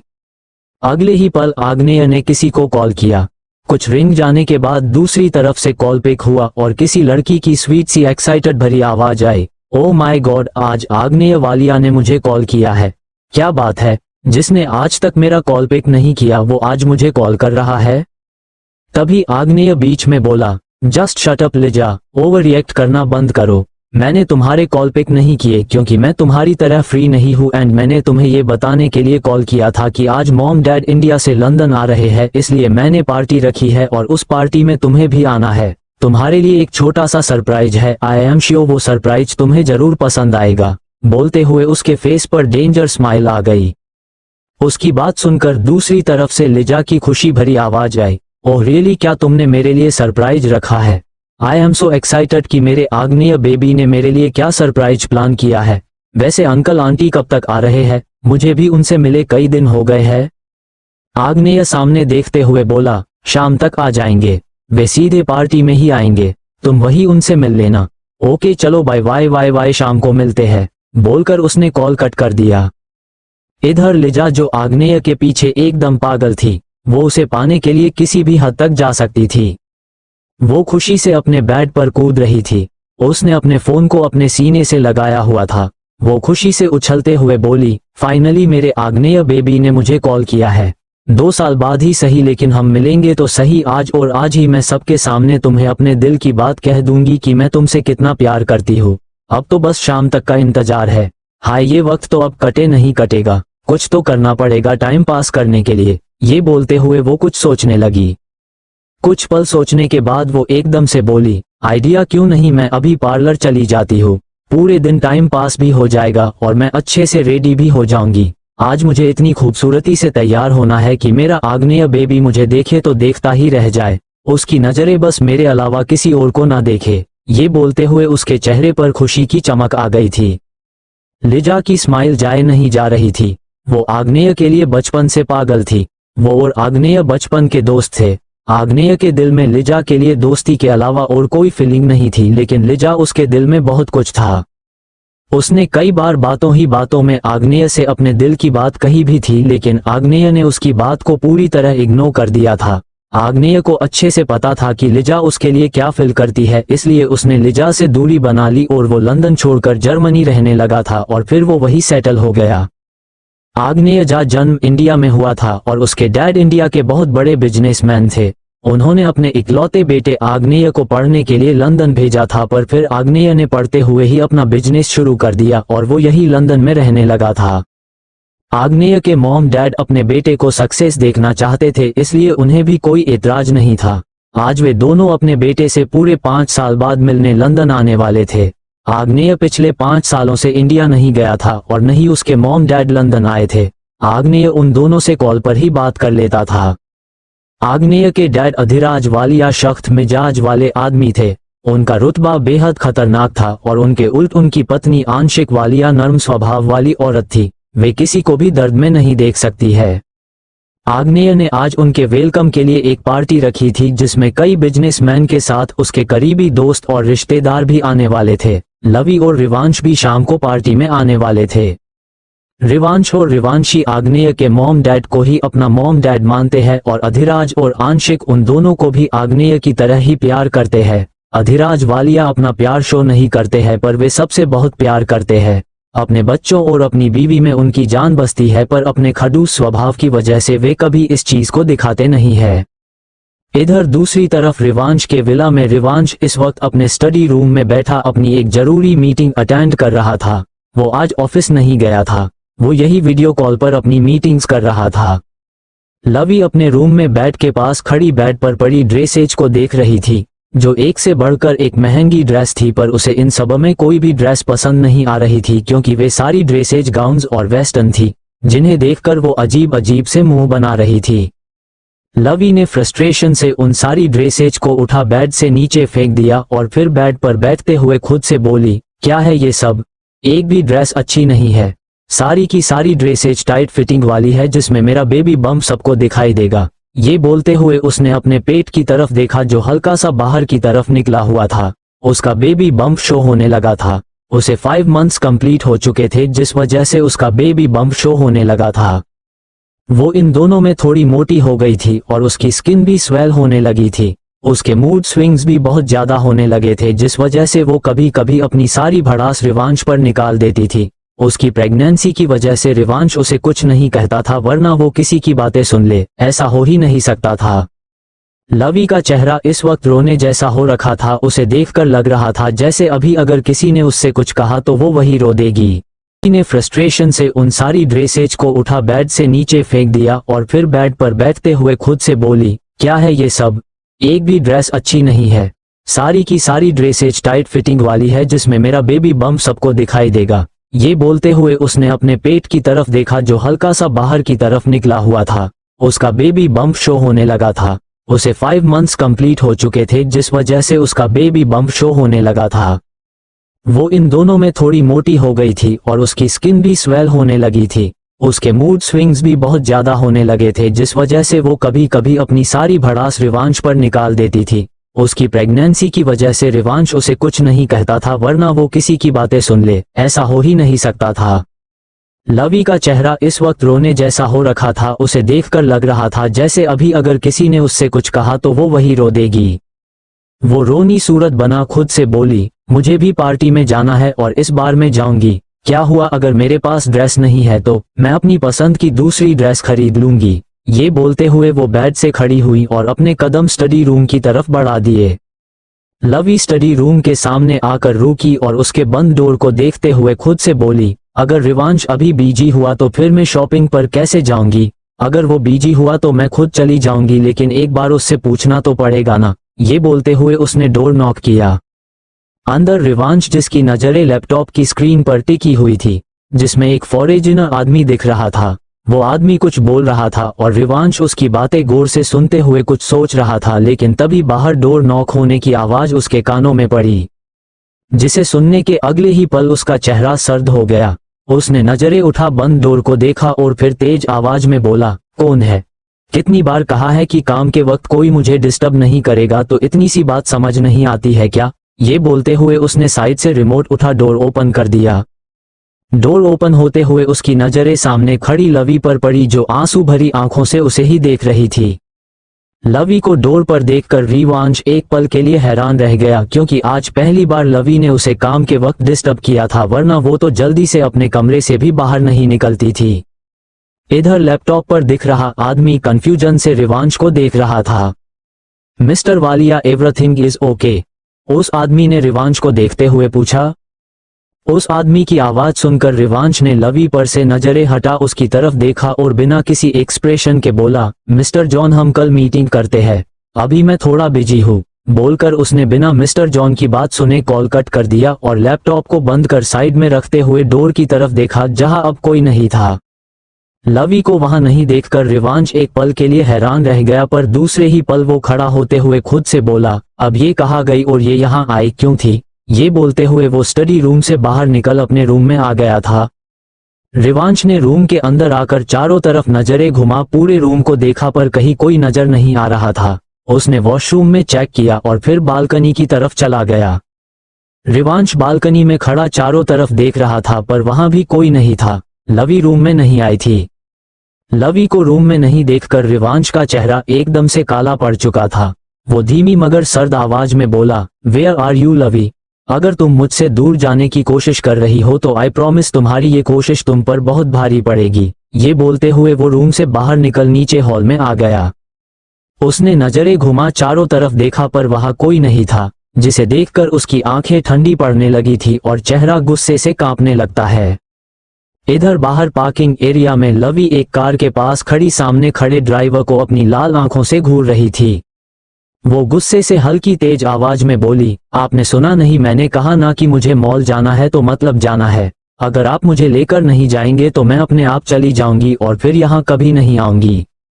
उसकी बात सुनकर ड्राइवर परेशानी से बोला, मैम सर ने आपको बाहर जाने से मना किया है। मैं आपको उनसे पीछे बिना यहाँ से नहीं लेकर जा सकता हूँ। ये बोलते हुए वो परेशानी से लवी को देख रहा था, जो उसकी बात सुनकर और ज्यादा गुस्से में भड़क चुकी थी।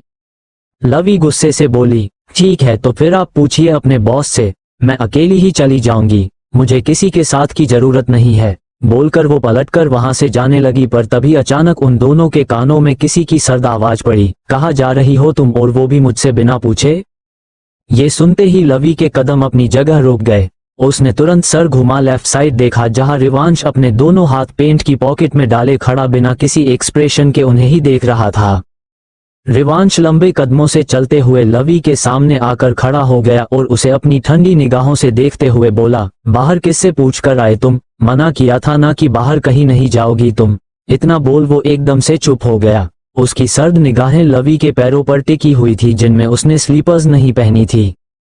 अगले ही पल रिवांश गुस्से से तेज आवाज में बोला, स्लीपर्स कहाँ है तुम्हारी? ये बोलते हुए उसने लवी के चेहरे को देखा, जो उसकी तेज आवाज सुनकर डरी हुई नजरों से उसे ही देख रही थी। रिवांश की तेज आवाज सुनकर लवी एकदम से कांप गई थी। उसके होंठ कुछ बोलने के लिए फड़फड़ा रहे थे, लेकिन उससे कुछ बोला नहीं जा रहा था। कुछ पूछा है मैंने? Answer me damned. रिवांश ने लवी की दोनों बाजुओं को कस के पकड़ तेज आवाज में कहा। रिवांश को गुस्से में देख ड्राइवर तुरंत वहां से दूसरी तरफ चला गया। अब वहां लवी और रिवांश ही बचे थे। रिवांश ने लवी की बाजुओं को कस के पकड़ा हुआ था, जिस वजह से लवी की आंखों में पानी भर आया था और अचानक ही वो जोर से रोने लगती है। लवी को अचानक से रोता देखकर रिवांश के फेस एक्सप्रेशन एक पल के लिए बदले, पर अगले ही पल उसका चेहरा वापस एक्सप्रेशनलेस हो गया। रिवांश तेज आवाज में बोला, चुप, एकदम चुप। तुम्हारे रोने से मुझे कोई फर्क नहीं पड़ने वाला है। तुम्हारे आंसू मुझे इरिटेट के अलावा और कुछ नहीं कर सकते हैं। ये बोलते हुए उसकी पकड़ लवी की बाजुओं पर कसती जा रही थी। अब लवी को अपनी बाजुओं में बहुत तेज दर्द होने लगा था। वो रिवांश की पकड़ से छूटने की कोशिश करते हुए बोली, आह रिवांश छोड़ो मुझे, दर्द हो रहा है, प्लीज जस्ट लिव मी। ये बोलते हुए वो जोर से रोने लगी थी। उसकी बात सुनकर रिवांश ने लवी की बाजुओं की तरफ देखा, जहां उसकी उंगलियों के निशान छप चुके थे और उसका पूरा हाथ लाल हो चुका था। रिवांश ने एक गहरी सांस भरी और झटके से लवी के हाथों को छोड़ दिया।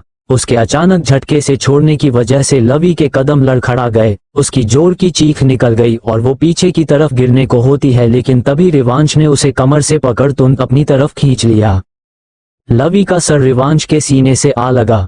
उसने अपना एक हाथ अपने पेट पर रखा हुआ था। वो अपनी आंखें कस के बंद किए जोर से रो रही थी। रिवांश घबराहट से लवी को देख रहा था। उसका दिल अभी जोरों से धक धक कर रहा था। लवी को पीछे की तरफ गिरता देख एक पल के लिए उसकी सांसें रुक सी गई थी। अगले ही पल रिवांश लवी के चेहरे को अपनी हथेलियों में भरते हुए फिक्र भरी आवाज में बोला, लवी तुम ठीक हो? कहीं पेन हो रहा है क्या? उसने इतना ही बोला था, तभी लवी ने एकदम से अपनी आंखें खोली। उसकी आंसुओं से भरी आंखें एकदम से लाल हो रखी थी। अगले ही पल लवी ने गुस्से से रिवांश को खुद से दूर धक्का दे दिया और उसकी तरफ अपनी उंगली पॉइंट करते हुए बोली, दूर रहो मुझसे, मेरे पास आने की सोचना भी मत। अपने बच्चे के लिए मुझे अपने पास रखा है ना तुमने, और अभी तुम्हारी हरकत की वजह से इस बच्चे को कुछ भी हो सकता था। तुम्हें मेरी कंडीशन पता है, फिर भी तुमने मुझे धक्का दिया। अगर अभी मैं नीचे गिर जाती तो पता भी तुम्हें क्या हो सकता था। ये बोलते हुए उसने अपना एक हाथ अपने पेट पर रख लिया। लवी की आंखों से लगातार आंसू बह रहे थे। रिवांश चुपचाप लवी के चेहरे को देख रहा था। अगले ही पल रिवांश लवी के पास आते हुए बोला, कुछ नहीं हुआ है, तुम और हमारा बेबी दोनों ठीक है, इसलिए ओवर रिएक्ट करना बंद करो। ये सुनते ही लवी हैरानी से बोली, रिवांश तुम्हें ये ओवर रिएक्ट लग रहा है, तुम्हारी वजह से अभी मेरे बच्चे को। तभी रिवांश बीच में बोला, हमारा बच्चा तुम्हारी अकेली का बच्चा नहीं है, ये मेरा भी बच्चा है और तुमसे ज्यादा फिक्र है इसकी मुझे। ये बोलते हुए वो लवी के एकदम नजदीक आकर खड़ा हो गया था।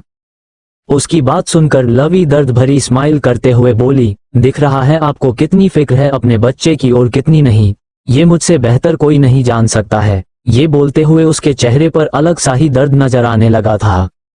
उसकी बात सुनकर रिवांश ने अपने जबड़े कस लिए। वो गुस्से से लवी को पीछे कार से सटा उस पर झुकते हुए बोला, तुम्हें नहीं लगता है तुम कुछ ज्यादा ही बोल रही हो? अपनी जुबान को कंट्रोल में रखो, वरना अभी तुम्हारी जो कंडीशन है ना उसका लिहाज भी नहीं रखूंगा मैं। ये बोलते हुए उसके हाथ लवी की कमर को सहला रहे थे और उसकी नजरें लवी के होंठों पर टिकी हुई थी। उसकी इस हरकत पर लवी का चेहरा गुस्से से कांपने लगा। वो उसके सीने पर अपने दोनों हाथ रखकर उसे खुद से दूर धक्का देते हुए बोली, छोड़ो मुझे, मैं तुम्हारी धमकियों से डरने वाली नहीं हूँ, इसलिए अपनी ये धमकियां किसी और को देना मुझे नहीं। ये बोलते हुए वो उसे खुद से दूर करने की कोशिश कर रही थी, लेकिन रिवांश अपनी जगह से 1 इंच तक नहीं हिला। रिवांश की नजरें लवी के छोटे से लाल पड़ चुके चेहरे पर टिकी हुई थी, जो कुछ रोने की वजह से लाल हो रखा था तो कुछ गुस्से की वजह से। अगले ही पल रिवांश ने लवी के दोनों हाथों को अपने एक हाथ में पकड़ उसकी पीठ से लगा दिया और हल्के से उसे अपने बेहद करीब खींच लिया। लवी का सर रिवांश के सीने से आ लगा। उसने तुरंत सर उठा रिवांश को देखा, जो अपना सर झुकाए उसे ही देख रहा था। लवी धीरे से बोली, क्या कर रहे हो तुम? तभी रिवांश बीच में बोला, तुम्हारा गुस्सा शांत कर रहा हूँ। बोलकर उसने एकदम से लवी के हाथों को छोड़ दिया और उसे गाड़ी से सटा उसके होंठों को कैप्चर कर लिया। उसकी इस हरकत पर लवी की आंखें हैरानी से बड़ी हो गई। वो जल्दी से अपने हाथों को रिवांश के सीने पर हाथ रखकर उसे खुद से दूर धक्का देने को होती है, लेकिन तभी रिवांश ने लवी के दोनों हाथों को अपनी गर्दन पर रखकर उसे कमर से होल्ड कर लिया। अब लवी के दोनों हाथ रिवांश की गर्दन पर लिपटे हुए थे और रिवांश के दोनों हाथ लवी की कमर पर थे। रिवांश लवी के होंठों को अपने होंठों को बीच दबाए धीरे धीरे किस रहा था। उसके इस सॉफ्ट बिहेव से लवी का गुस्सा धीरे धीरे शांत होने लगा था और उसके होंठ भी धीरे धीरे चलने लगे थे। लवी अपने दोनों हाथों की उंगलियों से धीरे धीरे रिवांश के बालों को सहलाने लगी और उन दोनों के होंठ आपस में उलझने लगे थे। लगभग 10 मिनट बाद रिवांश ने लवी के होंठों को छोड़ो। उसके छोड़ते ही लवी गहरी गहरी सांसें लेने लगी थी। तभी रिवांश उसकी नेक पर झुका और उसके कान में अपनी गर्म सांसें छोड़ते हुए हस्की वॉइस में बोला, अब शांत हुआ तुम्हारा गुस्सा या अभी भी थोड़ा बहुत गुस्सा अंदर बचा हुआ है? बोलकर उसने उसके कान पर हल्की सी किस की और फिर उसके चेहरे को देखने लगा। लवी जो अपनी आंखें बंद किए गहरी गहरी सांसें ले रही थी। रिवांश की बात सुनकर उसने तुरंत अपनी आंखें खोल उसे देखा और अगले ही पल वो बोली, मैं कहाँ गुस्सा कर रही थी? गुस्सा करने का हक तो सिर्फ तुम्हें है, मुझे नहीं। ये बोलते हुए उसने अपना चेहरा दूसरी तरफ फेर लिया। उसकी आंखों में पानी भर आया था और वो नहीं चाहती थी कि रिवांश उसे रोता हुआ देखकर फिर से उसे कुछ कहे। रिवांश की नजरें लवी के चेहरे पर टिकी हुई थी। उसने एक गहरी सांस ली और दूसरे ही पल वो घुटनों के बल नीचे बैठ गया। लवी जो तिरछी नजरों रिवांश को देख रही थी, उसे घुटनों के बल नीचे बैठा देख वो एकदम से हैरान रह गई। वो जल्दी से बोली, ये तुम क्या कर रहे हो? अभी उसने इतना ही बोला था तभी रिवांश ने एकदम से उसकी कमर को पकड़ा और उसका हल्का से दिख रहे बेबी बम्प पर किस करके धीमी सी आवाज में बोला, बेबी तुम्हारी मम्मा तुम्हारे डैड को परेशान कर रही है। यू नो व्हाट बेबी, तुम आने वाले हो फिर भी तुम्हारी मम्मा की हरकतें बच्चों जैसी है। बात बात पर बच्चों की तरह मुंह फुला कर बैठ जाती है। एक बार तुम इस दुनिया में आ जाओ फिर तुम्हारी मम्मा को मैं बिग गर्ल बना दूंगा। ये बोलते हुए वो अजीब तरह से मुस्कुराते हुए लवी को देख रहा था। आगे स्टोरी और भी इंटरेस्टिंग है, लेकिन दोस्तों आगे बढ़ने से पहले चैनल को लाइक और सब्सक्राइब कर लो और 200 लाइक का टारगेट पूरा कर दो। और अगर स्टोरी आपको पसंद नहीं आ रही है तो हमें कमेंट करके जरूर बताइए, जिससे ये स्टोरी हम यहीं पर रोक दें और दूसरी नई स्टोरी आपके लिए लेकर आए। चलिए अब आगे स्टोरी में बढ़ते हैं। Story by SS explainer. You know what baby, तुम आने वाले हो, फिर भी तुम्हारी मम्मा की हरकतें बच्चों जैसी है। बात बात पर बच्चों की तरह मुंह फुला कर बैठ जाती है। एक बार तुम इस दुनिया में आ जाओ, फिर तुम्हारी मम्मा को मैं बिग गर्ल बना दूंगा। ये बोलते हुए वो अजीब तरह से मुस्कुराते हुए लवी को देख रहा था। रिवांश की बात सुनकर लवी ने तुरंत उसकी तरफ देखा और फिर अपनी आंखें छोटी कर उसे घूरते हुए कहा, तुम्हें मैं किस एंगल से बच्ची नजर आती हूँ? तुम्हारा बच्चा अपने पेट में लिए घूम रही हूँ, फिर भी तुम्हें मैं बच्ची दिखाई देती हूँ। तुम एक काम करो, अभी आंखों के डॉक्टर से अपॉइंटमेंट फिक्स करके अपनी आंखों का इलाज कराओ। ग्रेट, क्या आइडिया दिया है मैंने। ये कहते कहते अचानक ही वो रुक गई, क्योंकि रिवांश उसकी बात सुनकर उसे बुरी तरह घूर रहा था। रिवांश को खुद को घूरता देख लवी एकदम से हड़बड़ा गई। वो जल्दी से अपनी बात को संभालते हुए नकली का मुस्कुरा कर तुरंत बोली, ही मैं तो मजाक कर रही थी। You don't take it serious.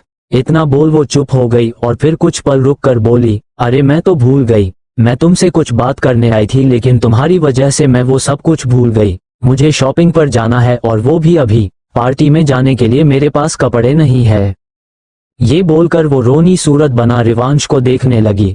उसकी बात सुनकर रिवांश खड़ा होते हुए उसे देखकर बोला, सीरियसली तुम्हारे पास कपड़े नहीं है? कल ही मैंने तुम्हारा सारा क्लोजेट चेंज करवाया था और आज तुम मुझे कह रही हो कि तुम्हारे पास कपड़े नहीं है।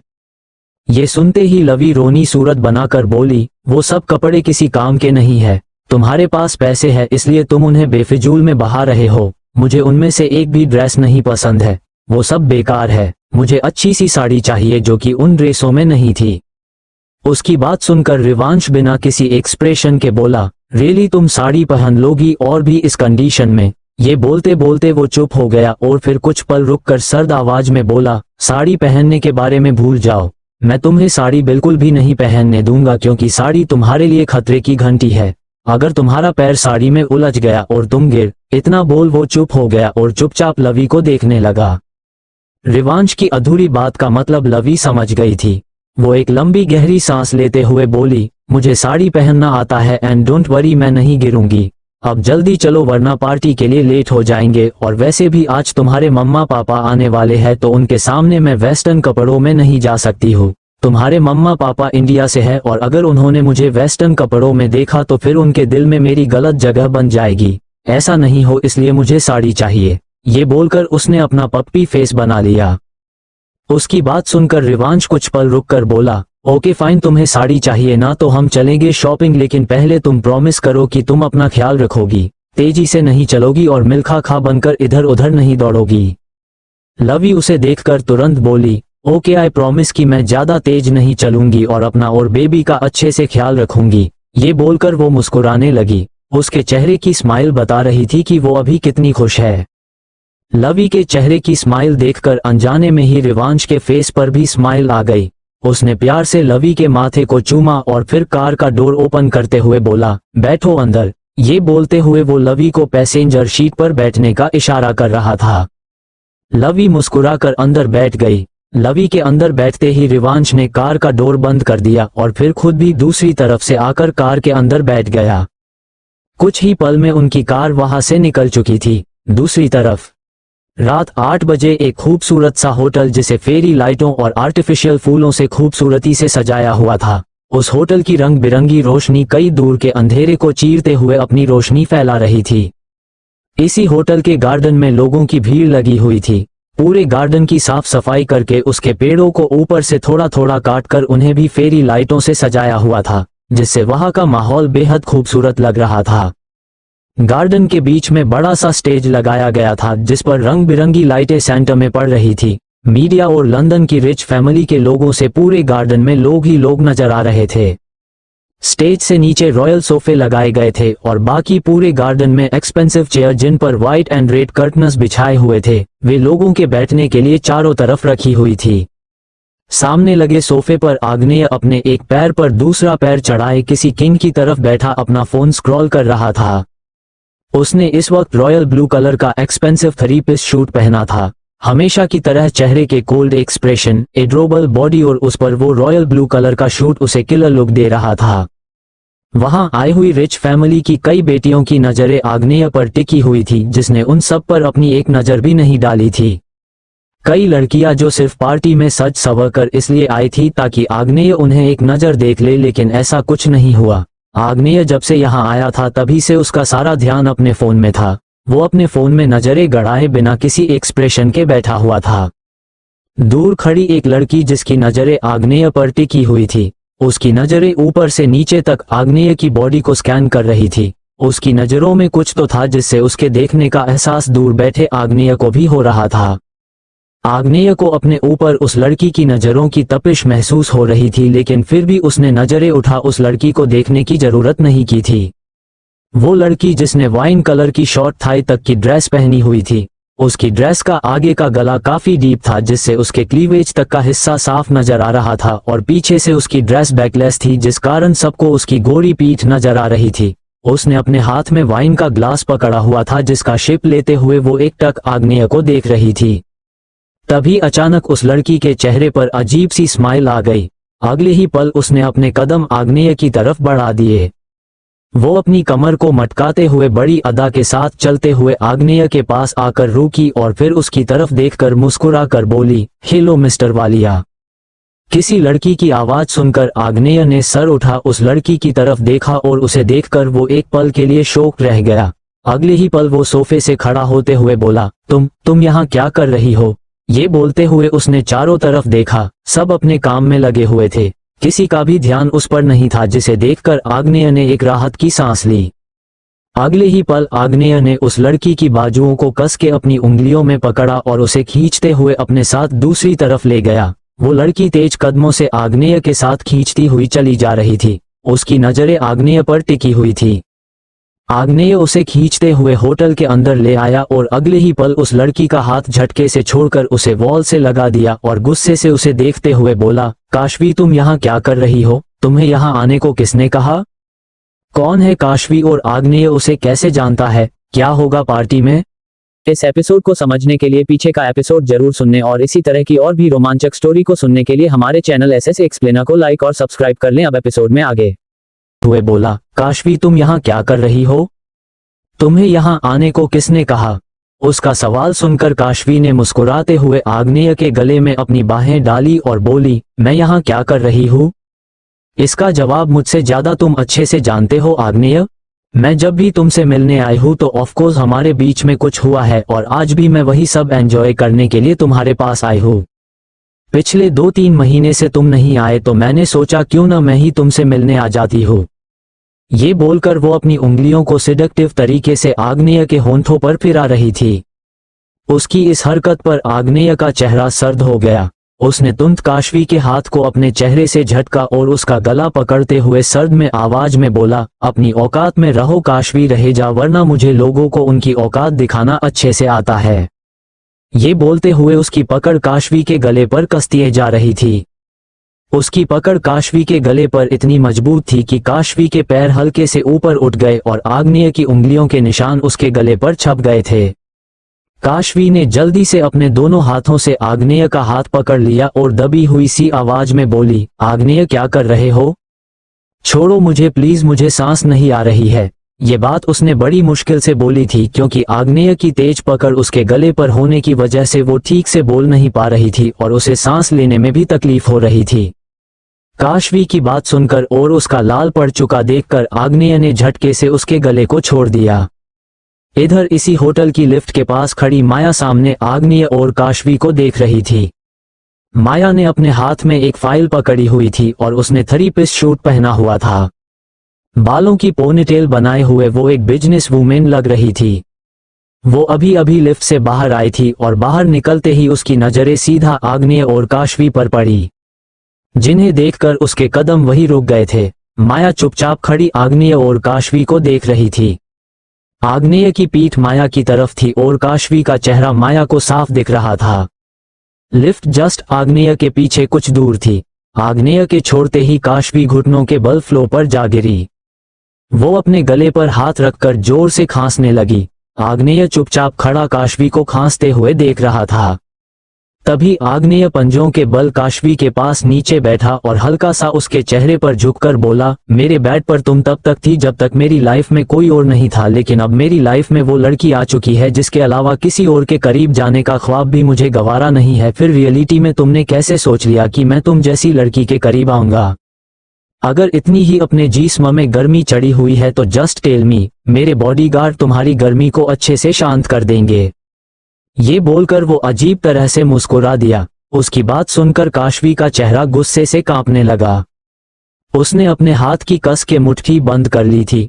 काशवी आग्नेय की आंखों में देखते हुए गुस्से से बोली, कौन है वो लड़की जो आग्नेय वालिया को कंट्रोल करने की हिम्मत रखती है? मुझे भी तो बताओ उस बदकिस्मत लड़की का नाम जिसकी किस्मत आग्नेय वालिया से जुड़ने वाली है। वो आग्नेय वालिया जिसे हर रात एक नई लड़की अपने बेड पर चाहिए होती है, जो कपड़ों की तरह लड़कियां बदलता है। काशवी ने ये सब बहुत जोर से कही थी, जो दूर खड़ी माया को भी सुनाई दे रही थी। माया की आंखें एकदम लाल हो रखी थी और उनमें पानी भर आया था। उसकी आंखें समुद्र की तरह पानी से लबालब हो रखी थी, लेकिन मजाल है जो उस समुद्र से एक बूंद आंसू की बहकर भी बाहर आई हो। माया की आंखों के सामने आग्नेय के साथ बिताए हर एक पल किसी फिल्म के सीन की तरह चलने लगे थे। उसकी बातें, उसका इजहार, उसका करीब आना, सब कुछ एक एक कर माया की आंखों के सामने आ रहा था। अगले ही पल माया की आंखें बंद हो गई और उसकी बंद आंखों से एक बूंद आंसू की बह गालों पर लुढ़क आए। उसके कानों में आग्नेय की कही बातें गूंज रही थी। I love you little baby. I don't know ये कब हुआ पर अब हो गया है, and I accepted my feelings. मुझे पहले लगा शायद तुमसे एक अट्रैक्शन है, बट अभी मुझे समझ आया कि मेरी फीलिंग्स एक अट्रैक्शन नहीं बल्कि उससे बढ़कर है। तुम्हें मुझसे प्यार है या नहीं ये मुझे नहीं पता, लेकिन हाँ, आई प्रॉमिस तुम्हारे अलावा मेरी लाइफ में कोई नहीं आएगा। मुझे बस तुम चाहिए और कोई नहीं। बस तुम हमेशा मेरे साथ खड़ी रहना, उसके बाद सब कुछ मैं अपने आप संभाल लूंगा। तभी अचानक माया ने झटके से अपनी आंखें खोली और उसकी नजरें सीधा सामने के नजारे पर पड़ी, जिसे देखकर वो एक पल के लिए अपनी जगह स्तब्ध खड़ी रह गई। उसका दिल एकदम धक सा रह गया। सामने काशवी ने अपने होंठ आग्नेय के होंठों पर रखे हुए थे और वो आग्नेय को किस कर रही थी। इस नजारे को देखकर माया का सब्र जवाब दे गया। अगले ही पल वो पीछे पलटी और भारी कदमों से पीछे के रास्ते से होटल से बाहर निकल गई। इधर आग्नेय हैरानी से काशवी को देख रहा था, जिसने बिना उसकी परमिशन के उसके होंठों को कैप्चर कर लिया था। आग्नेय को कुछ समझने का मौका ही नहीं मिला था। तभी अचानक आग्नेय अपने होश में आया और अगले ही पल उसने गुस्से से काशवी को पीछे की तरफ धक्का दे दिया और उसके बालों को कस पकड़ते हुए एक जोर का थप्पड़ उसके गाल पर जड़ दिया। उस शांत माहौल में अचानक ही जोर की चटाक की आवाज गूंज गई। काशवी का सर एक तरफ झुका हुआ था और उसने अपने गाल पर हाथ रखा हुआ था। आग्नेय का हाथ उसके गाल के पास था और काशवी के गाल पर उसकी 5 उंगलियों के निशान छपे हुए थे। आग्नेय गुस्से से कांपते हुए काशवी को देख रहा था। कुछ पल के लिए सब कुछ एकदम शांत हो गया। वहां किसी चीज का शोर था तो सिर्फ आग्नेय की गहरी सांसों का, जो गुस्से से की वजह से गहरी हो रखी थी। अगले ही पल काशवी ने अपनी नजरें उठा लाल आंखों से आग्नेय को देखा और बोली, क्या हुआ? सच सुना नहीं जा रहा है या फिर डाइजेस्ट करने में प्रॉब्लम हो रही है? सच सुनकर इतना गुस्सा आ रहा है, सोचो जब वो लड़की तुम्हारी असलियत जानेगी तब उसे कितना गुस्सा आएगा। तुम्हारा असली चेहरा देखने के बाद वो लड़की सिर्फ तुमसे नफरत करेगी, उसके अलावा कुछ नहीं। प्यार की उम्मीद तो करना ही मत, क्योंकि तुम्हारे जैसा लड़का किसी का प्यार डिजर्व नहीं करता है। तभी आग्नेय बीच में बोला, मैं क्या डिजर्व करता हूँ और क्या नहीं ये तुम्हारा मैटर नहीं है। बेहतर होगा तुम अपना ख्याल रखो और मेरे बारे में सोचना छोड़ दो। मेरे बारे में सोचने के लिए मैं खुद हूँ, और किसने कहा तुमसे कि मुझे किसी का भी प्यार चाहिए? मैं जिससे प्यार करता हूँ अगर वो मुझसे नफरत भी करेगी ना तब भी चलेगा, क्योंकि उसके पास एक रीजन है मुझसे नफरत करने का। हाँ, मैं था प्ले बॉय, मुझे हर रात नई लड़कियां चाहिए थीं अपने बिस्तर पर, लेकिन वो सब सिर्फ तब तक था जब तक वो मेरी जिंदगी में नहीं आई थी। उसके आने के बाद मैंने किसी भी लड़की को नहीं छुआ, और अभी भी तुमने। ये बोलते बोलते वो चुप हो गया और उसे घिन भरी नजरों से उसे देखते हुए खड़ा होकर बोला, आज के बाद मुझे अपनी शक्ल कभी मत दिखाना, वरना ऐसा हाल करूंगा कि तुम्हारे घर वाले अपनी बेटी को ढूंढते रह जाएंगे, लेकिन उन्हें तुम कभी नहीं मिलोगी। ये बोलकर उसने गुस्से भरी नजरों से कुछ पल काशवी को देखा और फिर तेज कदमों से वॉशरूम की तरफ चला गया। वॉशरूम में जाते हुए आग्नेय ने अपना रुमाल निकाला और उससे अपने होंठों को जोरों से रब करते हुए वो वॉशरूम के अंदर चला गया। आग्नेय के जाने के बाद अचानक ही काशवी के चेहरे पर डेविल स्माइल आ गई। वो सीधी बैठी और अपना फोन निकाल अगले ही पल किसी को कॉल मिला दिया। हम बोलो, काम हुआ कि नहीं? दूसरी तरफ से किसी आदमी की बेसब्र आवाज आए। सामने वाले का सवाल सुनकर काशवी के चेहरे पर विनिंग स्माइल आ गई। वो उसी तरह से मुस्कुराते हुए बोली, मुझे कुछ काम कहा जाए और वो नहीं हो, ऐसा कभी हुआ है क्या जो आज होगा? तुम्हारा काम हो गया है आगद। माया ने वही सब देखा और सुना है जो हम दिखाना चाहते थे। अब मुझे नहीं लगता है वो फिर कभी आग्नेय के पास आएगी। दूसरी तरफ अगद हॉस्पिटल बेड पर लेटा मुस्कुराते हुए ऊपर सीलिंग को देख रहा था। उसके सीने पर छोटी सी वाइट पट्टी लगी हुई थी और हाथ में ड्रिप लगी हुई थी। उसने अपने कान पर फोन लगाया हुआ था और वो काशवी से बात कर रहा था। आगद मुस्कुराते हुए बोला, फाइनेंशियली बर्बाद करके देख लिया, अब जरा इमोशन के साथ खेलकर देखते हैं। वैसे मुझे उस आग्नेय की हालत के बारे में सोचकर ही इतना एंजॉयमेंट फील हो रहा है जिसे मैं बयां नहीं कर सकता हूँ। उसने मेरी कंपनी जलाकर मुझे तो बर्बाद कर ही दिया है, लेकिन आबाद तो उसे भी मैं नहीं रहने दूंगा। रिश्ते में जब शक की चिंगारी लग जाती है ना, तब वहां कुछ भी बचने की उम्मीद नहीं रहती है, और वो चिंगारी आग्नेय और माया के रिश्ते में लग चुकी है। अब हमें कुछ भी करने की जरूरत नहीं है, आगे जो होगा वो अपने आप होगा। अब हमें तो बस बैठकर एंजॉय करना है। ये बोलकर आगद जोर से हंसने लगा। उसके हंसने की आवाज सुनकर काशवी भी जोर से हंसने लगी। उन दोनों की हंसी में उनकी जीत की खुशी और आग्नेय को बर्बाद करने का छलावा साफ महसूस किया जा सकता था। इधर आग्नेय जो वॉशरूम में वॉश बेसिन के सामने खड़ा अपना चेहरा पानी से धो रहा था, अचानक ही उसके कानों में काशवी के हंसने की आवाज पड़ी, जिसे सुनकर आग्नेय के हाथ एकदम से रुक गए और उसने तुरंत सर घुमा डोर की तरफ देखा। अगले ही पल आग्नेय के दिमाग में कुछ आया और उसके फेस एक्सप्रेशन एकदम से बदल गए। उसका चेहरा जो अभी शांत हुआ था वो वापस काला पड़ गया। उसकी आंखें एकदम से डार्क हो गई। उसने वाटर टैप को बंद किया और तेज कदमों से वॉशरूम से बाहर आ गया। उसने सीधा सामने की तरफ देखा जहां अब कोई नहीं था। कुछ देर पहले वहां काशवी बैठी हंस रही थी, लेकिन अब वहां कोई नहीं था। आग्नेय ने चारों तरफ नजरें घुमा देखा पर कहीं कोई नहीं था। अगले ही पल आग्नेय ने अपने कदम बाहर की तरफ बढ़ा दिए। वो बाहर आया तभी अचानक वो किसी से टकरा गया। आगे स्टोरी और भी इंटरेस्टिंग है, आपको बहुत मजा आने वाला है, तो इसका नेक्स्ट एपिसोड देखना बिल्कुल ना भूले और चैनल को अपने प्यारे प्यारे हाथों से लाइक और सब्सक्राइब कर लें और अपने दोस्तों को शेयर करना बिल्कुल ना भूले और अपना प्यार भरा कमेंट जरूर करें। और दोस्तों, कम से कम 200 लाइक का टारगेट पूरा कर दे। मिलते हैं नेक्स्ट एपिसोड में।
दोस्तों कम से कम 200 लाइक का टारगेट पूरा कर दे। मिलते हैं नेक्स्ट एपिसोड में।